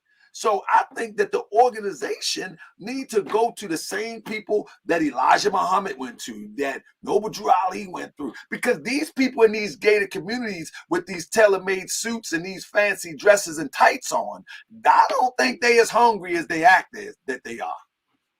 I just don't see it. Yeah, I want to touch on several things that you said. Yeah, you take the floor, sis. Take the floor. So first, I want to touch on the nature of, you know, what reparations is going to look like. Is it going to be? I agree with you. I don't think it's going to be one broad sweeping bill where, you know, someone ceremoniously, we see, you know, Mr. White President sit down and sign a bill. I believe that reparations is from the ground up, and that's only after getting into the reparations, right, and leaving the computer and getting into the community and saying, wow, I'm going up to someone who is basically living check to check. If their car breaks down, they probably gonna be homeless. And I'm talking to them about reparations, and they're like, yeah, great, but what about my car? What about the fact that I don't have a job?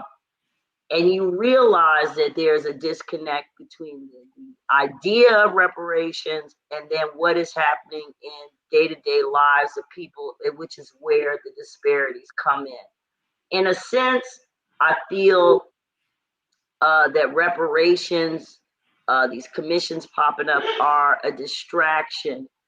In a sense, I feel that reparations, the discussion has been appropriated by the broader media, and it's going to turn into a distraction because there are no implementation policies behind it. It's becoming, oh, I'm in favor of reparations. Yeah, let's get reparations.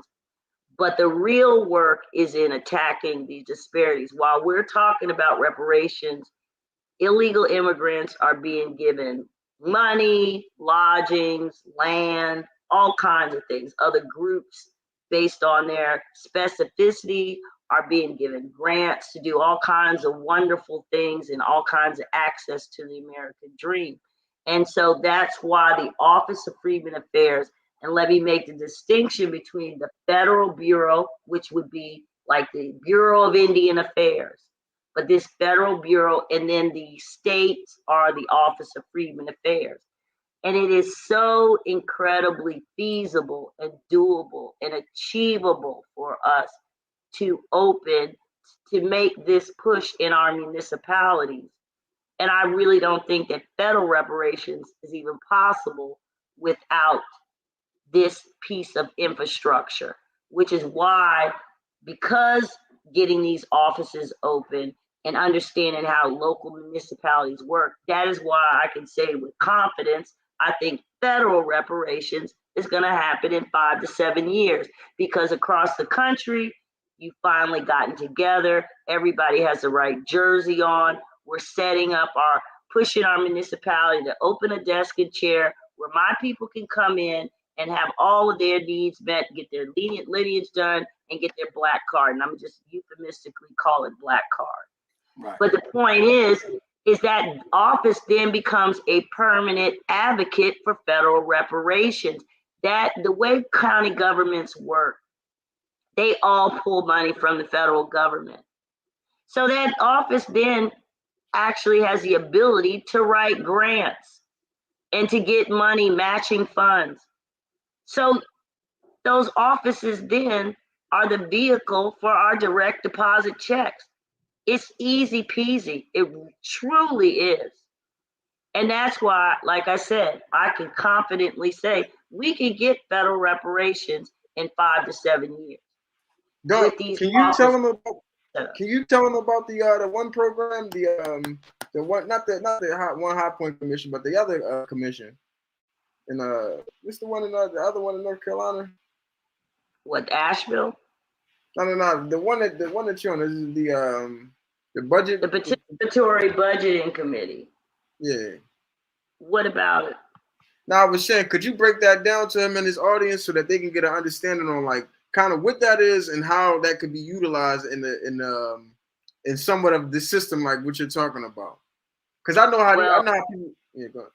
Yeah, so the participatory budgeting system is a system that was brought from Brazil, and it's basically a way to allow you to democratically allocate money among communities. So they bring various members of the community together to form a committee, and they have a budget, and they go out and they do surveys of the community and find out what it is that they want. And that is also the structure that we can use in this fight in your community. You're basically bringing people together and saying, what do we need in our community? And then making Office of Freedmen Affairs as the fix for everything that's wrong in your community. I want to share this slide to show you what this flyer. So this is one of the pieces that we go out into the community. So we have 22 states. So this obviously is the one for North Carolina. Shout out to Ernest in Detroit, who this is a little symbol, but this is to give a leave behind for politicians, for stakeholders, to tell you what is the Office of Freedmen Affairs. This little code up here takes you to, I think, my website. This code here takes you to Freedman 101 and gives you the history, but it basically tells you what the purpose of an Office of Freedmen Affairs, who a North Carolina Freedman is, gives you a few factoids, tells you why it's important to delineate and what this office would do. So this is one of the pieces that we put out into the community. And when people understand that, people understand, oh, I go down to the HUD office, or I go down to DHS. Okay, think of all of those various offices under one roof, targeted to serving just us. That's the Office of Freedmen Affairs. This office probably costs $150 to $300 a year to staff and run. This office would have a grant writer or whatever. This office would also have an outside group to make sure this office does what it's supposed to do. But theoretically, the left hand knows the right hand, that we know we have to have an inside game and an outside game. You would expect the organizers of today to become the first employees of the Office of Freedmen Affairs. But anyone can do this, and this campaign is set up such that anyone can do this. We can give you the flyers, we can give you the legislation, and it's a matter of hammering it out. If your area has a homelessness issue, and let's say you're living in a sanctuary city, you should go to your city council and say, looking at this housing study, we see that you should be building low-income housing in Black neighborhoods. Why aren't you? You're violating my 14th Amendment rights to equal protection from my government by sending my tax money to build shit for other people. So that's the way we have to start talking. So even in shaping our complaints, demands, from that perspective, from the perspective of citizenship, from this legal class that's owed this special protection, your argument is just, it's hard to debunk. It's hard to say you're playing the race card, you know, when you're able to come at it from a constitutional perspective. I think that cities can come up with, you know, people can get legislation passed for this entity, and then as a result, like I said, most cities have and municipalities have a 10% aspirational goal to do 10% of business with Black folks. Now, we talked earlier about the disparity studies. We got 1%. Imagine if we got 10% of a $687 million procurement budget year after year after year. The only reason why they claim that hasn't happened is because we can't find y'all freedmen. We don't know who y'all are. We be telling y'all that the business is coming and y'all don't come nowhere. That's usually. But that's the thing, though, sis. I will add to this. That's the thing. Most average, everyday working class people, this is a fairly new term. It's an old term for those who are in the know. Too. Yeah, and I don't want to act like I didn't just learn this 5 minutes. Yeah. So it's a new term. So that's why it's going to take real grassroots, like people on the internet calling themselves grassroots, you know what I mean, in the den of their home. That's not grassroots. Grassroots is those that's passing out those leaflets that you just showed, and that's taking hands with people and explaining to them what a freedman is, because that knowledge has been gone, has been lost or set aside for so long that it has to be reintroduced. And that's what's going to be the game changer, when it's a real grassroots back active. As of now, people on the internet calling themselves grassroots, they turn on the camera and say, we're for the grassroots. No, you're not. And you know, the beauty too is that we've had the Supreme Court on at least 3 recent occasions re-invoke the word freedman, the status, and tie it specifically to us. Ketanji Brown Jackson just made an argument related to the affirmative action case about the 14th Amendment being specifically for slaves and their descendants and their children. So the signaling is out there. It's like, hey, Negroes, we know you're getting closer. You know, we're going to send out signals. So I'm very, very, very encouraged by that signaling that we're getting, and confirmation, and that this is definitely the right path to be on. And I'm excited even more so now that I'm here, that we have come on this show, and your level of enthusiasm and seriousness about it, and that we have been able to discuss it without all of the, you know, like you said, the fluff and the drama.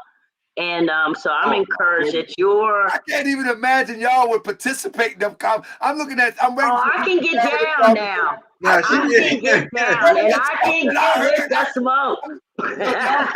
Matter of factly and so intelligently, some of that stuff I heard, I got to record now. I had to screenshot this recording because I could not believe what I was hearing. You punk mother! I said, what? They was You might have going. got me on a bad night. Did you hear me say that? Nah. But I'm like, sounds like me, but okay. But I wanted to yield the floor to Sister Tara. We got like 15 minutes. I wanted to yield the floor to Sister Tara to see if she had anything else that she wanted to add, and then I'll yield to Brother Khalif. And I had a comment that I wanted to make. I just lost it real quick, but I yield the floor to Sister Tara. Yeah, no, I think and Dawn does fantastic work. She does a lot of the outreach and the public education. I do more of the meetings with the legislators, and we push policy and we have conversations because we're going to need them, or we're going to have to put our own in office. So everybody has their role in this movement. And I think and the brothers of Be the Power, United Sons and Daughters of Freedman, like they do a lot of educating. Also, they do a lot of legislative writing. They do a lot of research. Everybody has their role, and so I want people to truly jump into this movement, get educated, right? Kind of leave the drama for their mama, and like we just don't need it right now. We just don't need it. We're too close. And even Dawn gave it. I think even. Would you say 5 to 8 years? I was thinking more of like within 4 years, right? Like the Los Angeles commission that's going to be impaneled next year. I believe it's a 2-year commission and potential 1-year extension. The California, the state commission, their full report comes out in June. And that next cycle should see some type of reparations legislation for the state. And be it passed or not, I think we're much closer than even 8 years. So there's a place for everybody. Let's come together. Let's do the work. Let's not be obstructionists. Let's not do things in the movement that just doesn't help us achieve our goal. Because a lot of the infighting, it is very distracting. It's very some people exhausting.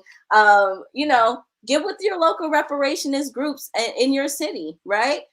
Show up to meetings, pass out flyers. That's the very bare minimum. If you can't even show up, if you don't have the time, donate monthly, right? If you can.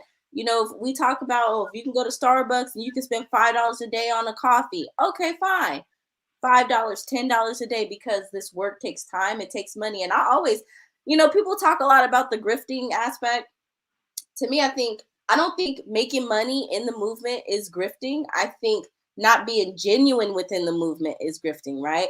I don't want my activists being greeters at Walmart at the same time as they're fighting for my liberation. I need you to be able to focus on what we're doing. Political tithing is how we're going to achieve that.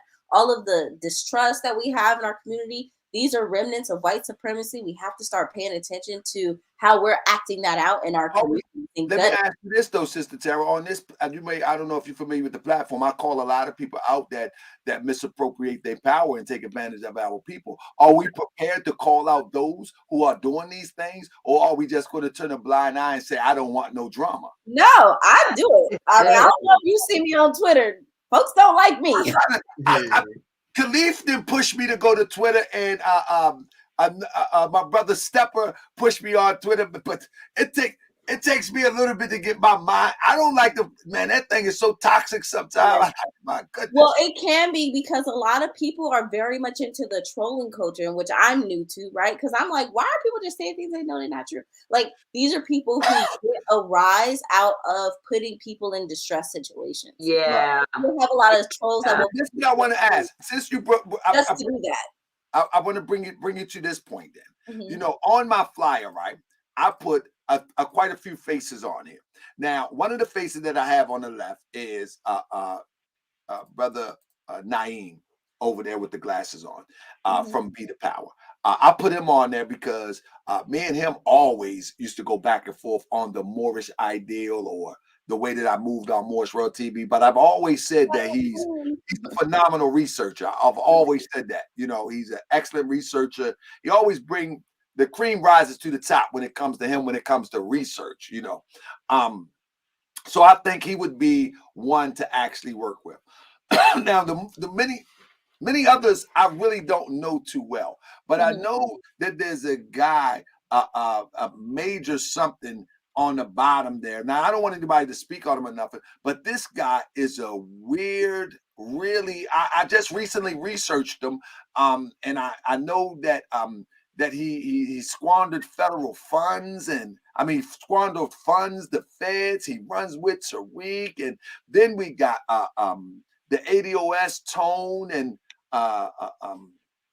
even I got the guy that somebody just named up there that went to Congress, up there, and so all of these people here. Danny Glover? No, Danny Glover. Yeah, he went to Congress. I think he went to Congress with what's that? Yeah, he testified at the first yeah HR 40 I hearing. think his name what's his name? Tanazi. Oh, Yeah. He was with him on that, and so when you look at a group like this, right? And I don't want anybody to do it. If one of those in the picture right there was social media sensationalizing this process, who has the guts to say we need to stay away from him? Tara. Away from her. Because that's Tara's what there. You already said it. That's what it's going to take. Because when you look at like people like, and I don't want nobody to speak on this guy because he's definitely probably the feds, the guy Sir Major, he's definitely probably the feds. I don't want anybody to speak on it, but that is like the extreme. Oh my goodness, it's the extreme. And I wouldn't even advise any. How do you deal with not Sir Major, because I don't know him. I just only know what I read about him, and he shows all the signs of it out.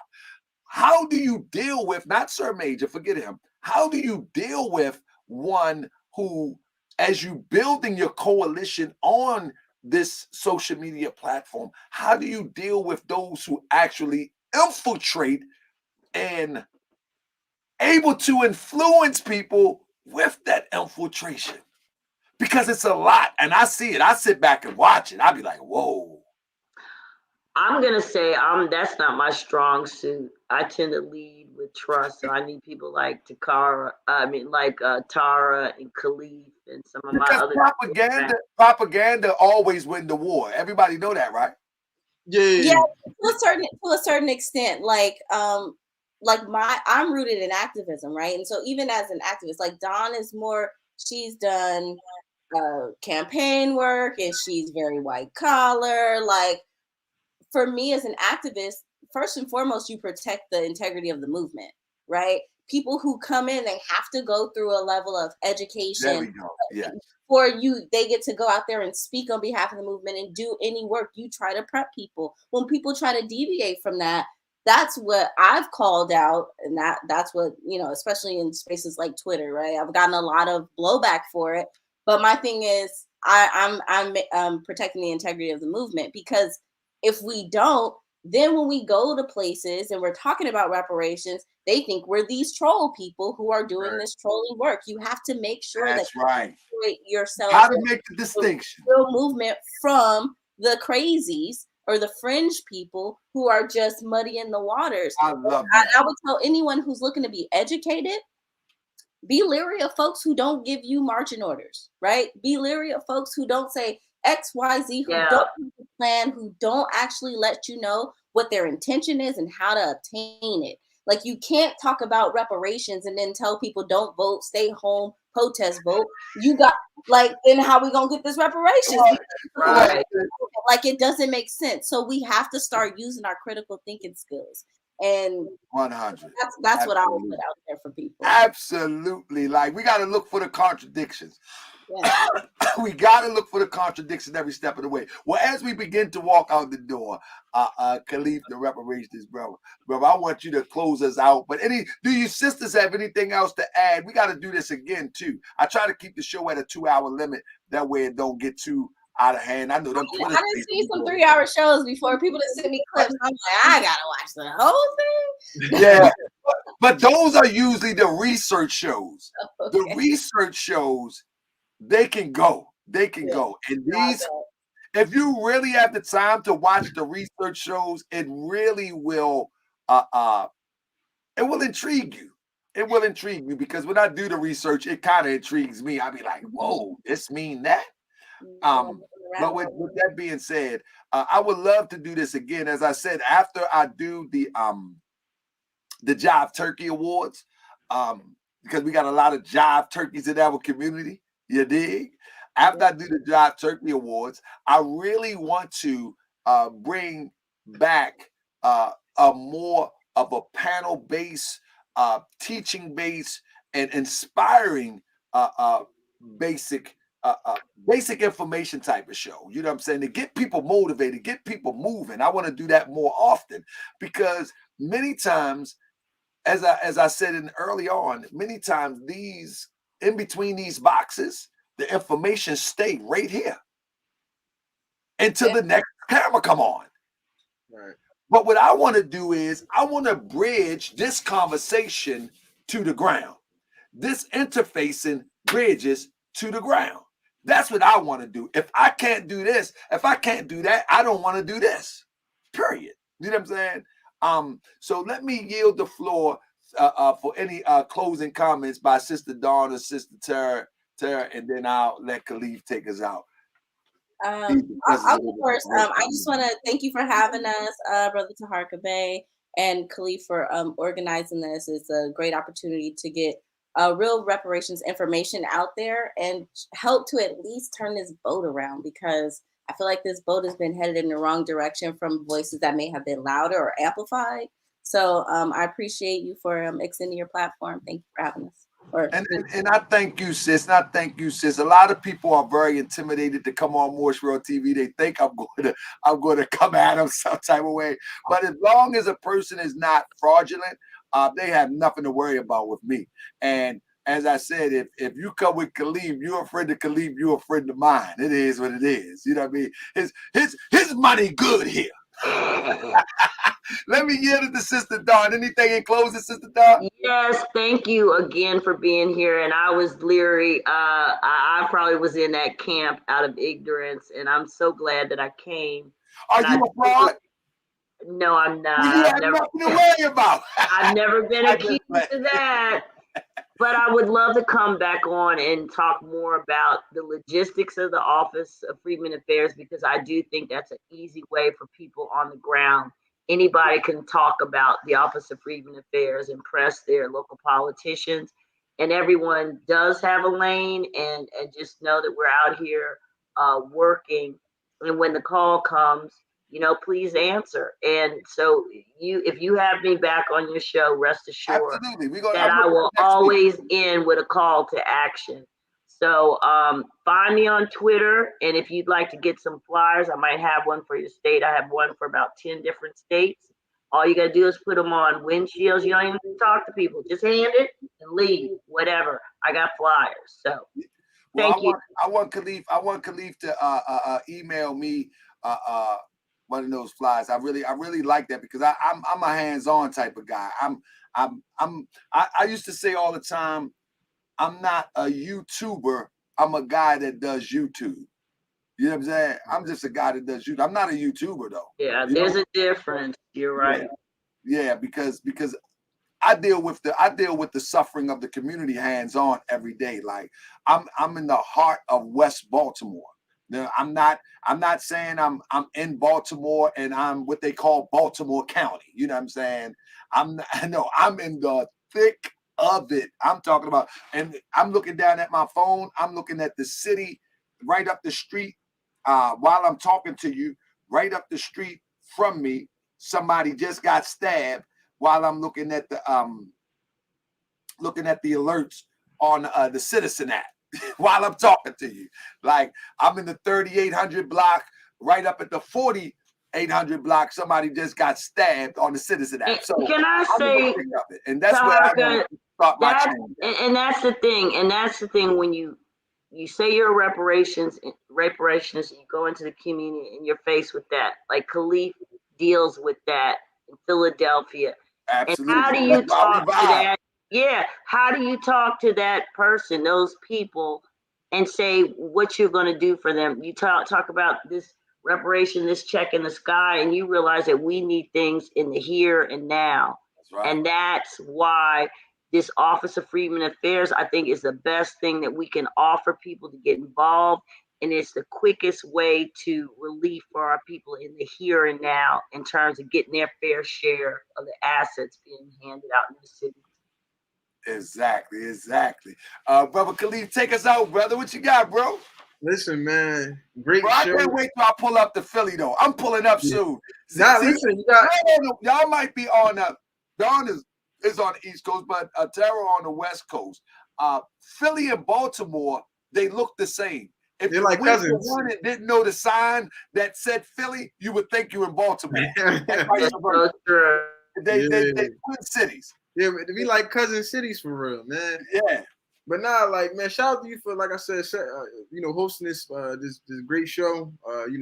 Having Dawn on, having Tara on, having myself on, just giving the people the information that, it's crazy because, like, we've been doing this information stuff. We've been teaching people and working with people, but everybody don't know. So that's kind of that's a part of the next level too. But what I did want to say is, just to touch on, like, that last part Dawn said, like, we deal with so much stuff in our communities. I'm a young guy, I deal with so many different things. So just fighting in the fight for reparations, still living an everyday life is a struggle. But at the same time, I know our people are struggling as a whole. So I got to continuously keep fighting.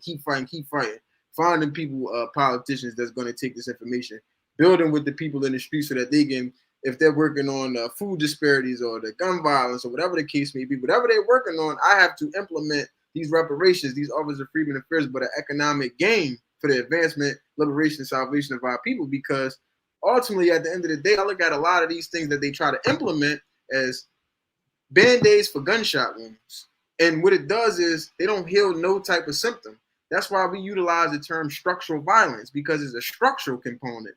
Gun violence is just something that they throw out there to try to use that with the two-way and try to take people guns away down south. It's a whole ploy. I don't even want to get into that tonight. But I just wanted to land on that. And I just wanted to play this clip really quick. This is a good friend of mine. Yeah, definitely. You got to let him play the clip. Yeah. And lineage is the path to self-love. Yeah, lineage is the path to self. Yeah, we gotta love ourselves. So love is the most key. Is for me, that's the most important thing in this movement. But any conscious movement you've ever heard of has always been love, right? So let me get this video up. Let me see my screen share.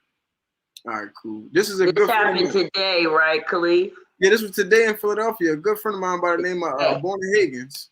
He's running for city council at large in the city of Philadelphia, and he's a sharp guy. Let me get this started. Let me make sure that the volume is right. Great morning, everyone. Obona Higgins, you guys know who I am by now.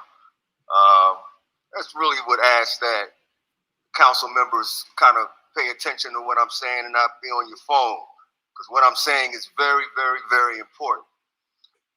This curfew bill should actually be tabled. We need, and we have other solutions to the problem with our youth. The so-called youth violence is really structural violence. The structural violence is a result of the 400 plus years of racism, prejudice, and hatred that have not been solved. Yes, there's a Juneteenth holiday. That's like a trinket for the Afro-American, AKA the freedmen. This bill is actually political violence against the youth. This bill is creating a circle of violence. The reality is that this is a pandemic. This violent situation is a pandemic that needs to be solved the same way that the COVID pandemic was solved, and that was being solved, that's been solved through funding. The Afro-American community, the freedmen community, not just the Black community, the Afro-American community, those who are the descendants of the enslaved Africans that built this country, we need a Freedmen's Bureau. The reality is that, unfortunately, crime is committed primarily by the Afro-American. Crime and violence. 80% of the victims of crime, Afro-Americans, the freedmen. The late Reverend Ike used to say, the lack of money is the root of all evil. Not the love of money, the lack of money. So the lack of money in the Afro-American, aka Freedman community, is what is causing the problems within the Afro-American community. This is what's causing the violence, the perpetual structural violence. So, what am I saying? The Afro-American community, the freedmen need repair. We need reparations. We have yet to be repaired as freedmen. The descendants of the enslaved Africans, the descendants of slavery, our youth. We need education, we need training, we need land, we need opportunity. So instead of curfews and keep me busy programming, we the Afro-Americans, the descendants of slavery, need a special bureau created by the city of Philadelphia, the Freedmen's Bureau, to be funded by the city of Philadelphia to complete the job of reconstruction. Until we get to the root cause of violence and the problem, we're going to continue to rehash what's been rehashed for the last 2 or 3 decades in this city. We've had violence perpetually throughout this city because the solution has not been implemented. And the implementation that I'm referring to is the Freedman Bureau. Thank you. Thank you. Thank you for your testimony. Excellent. So yeah, that was today down at the city council. So that's what it's gonna look like. It's gonna look like citizens going to city council saying things like that, getting your politicians to position the Office of Freedmen Affairs. He said bureau, but call it what you want. The purpose is, but that setting that as the solution to our problem. Think of it as a Trojan horse. Right. All Negroes need to do is get a foot in, and you know what we're gonna do. So think of it like that. And that's the reason we brought him down there. Like I said, he's a guy. He's a civilian. He does recycle and trash cleaning in the city. He's a guy. He's an honorable man. He used to run a hip hop magazine in the city. He's a good guy. But I'm saying all that to say he's running for office, not just for personal reasons. He's running to change the city. But you hear him. He's talking about economics. You don't hear politicians talking about economics. And that's what we're on right now. So shout out to you, brother Targa B, for letting us hit the stage and give some good vibes, some great knowledge. Absolutely. And I'm gonna learn my new word. I'm gonna say my new word. I was just sharing this some more, but I'm gonna go ahead and land it on this. Khalif taught me that. I'm gonna land on well, how I'm supposed to say it, Khalif? How I'm supposed to say it? Land a private jet on him. Yeah. I'm gonna just land my private jet, and I will. and I want to say thank each and every one of you, and anybody who wants to come to Moorish World TV and talk sense to our people, you're welcome to come. Please don't come and try to fraud our people. We have guests that come on the show crying and saying that they was tortured and they got their money taken and they need cash apps, and then I come to find out that they robbed the people and I had to call them on it. So what we need to do is be honest with one another, that if you need something, just tell the family, and maybe the family would just give it to you. You ain't got to swindle the family out a cash app. We don't have to do that. Now, from that conversation, let's segue into this conversation.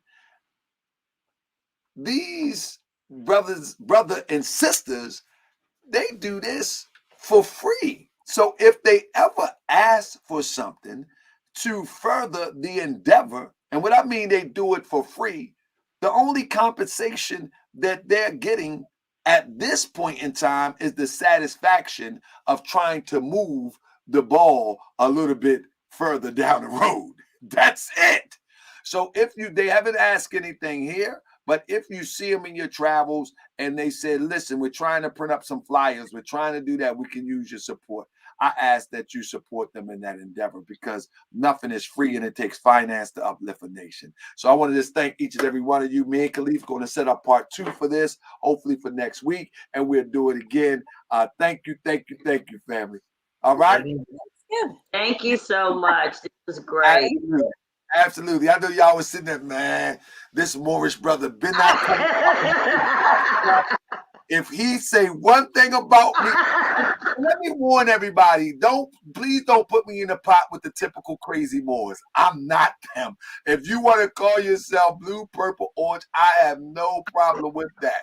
My problem is that we don't collectively find out the principle line that we need to follow. We always point out the little silly, goofy stuff that only keeps dividing us. We need to find out the divine principle line that keep us together. So don't put me in the box with these crazy boys and talk about you proclaiming nationality. y'all seen them ones before? Good goodness gracious. I run from them myself.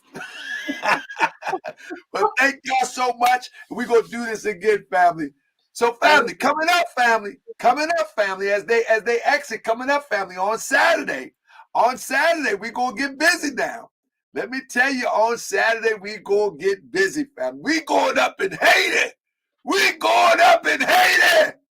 I'm trying to tell you, they got the crazy lady in Haiti. She's pale and slow as a snail, but she up in Haiti getting the mail. Who I'm talking about? Y'all know I'm talking about. I'm talking about old Mom Law. Mom Law is up in Haiti. I'm going to turn up one more time.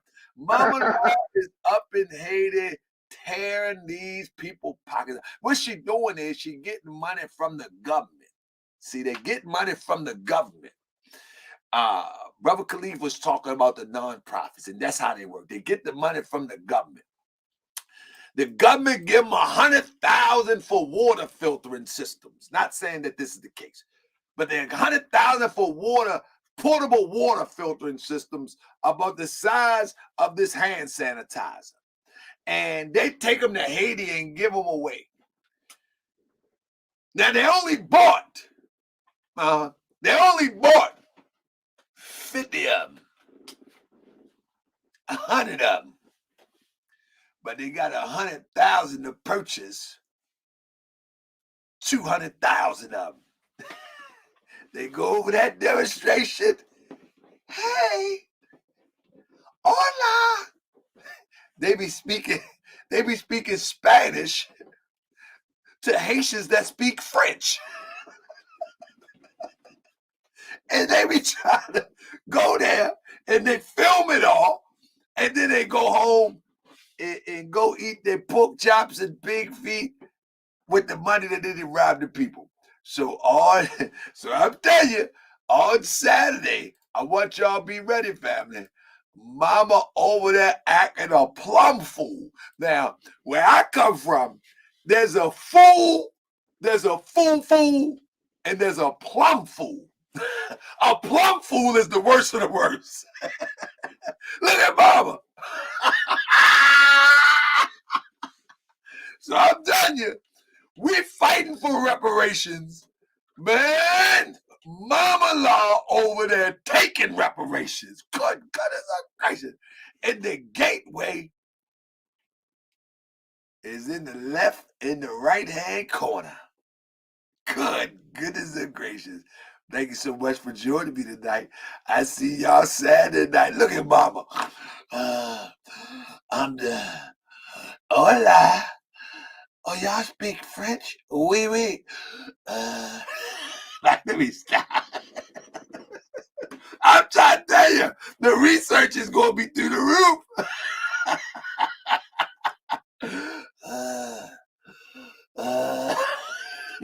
Don't look like she's trying to. Let me stop.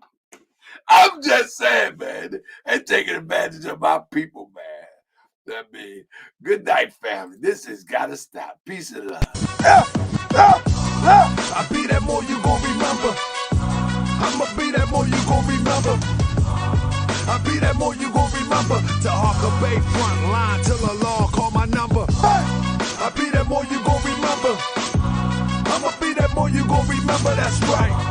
I be that more you gon' remember. To Harker Bay front line till the law call my number. You a friend of the Moors, then you a friend of mine. I was told to watch my enemies, now hold my line. Those that speak against the prophet, they speak against me.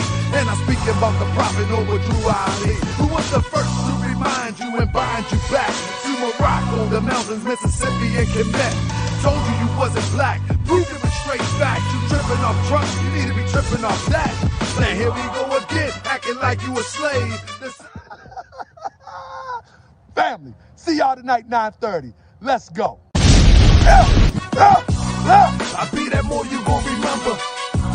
I'ma be that more you gon' remember. I be that more you gon' remember. To Harker Bay front line till the law call my number.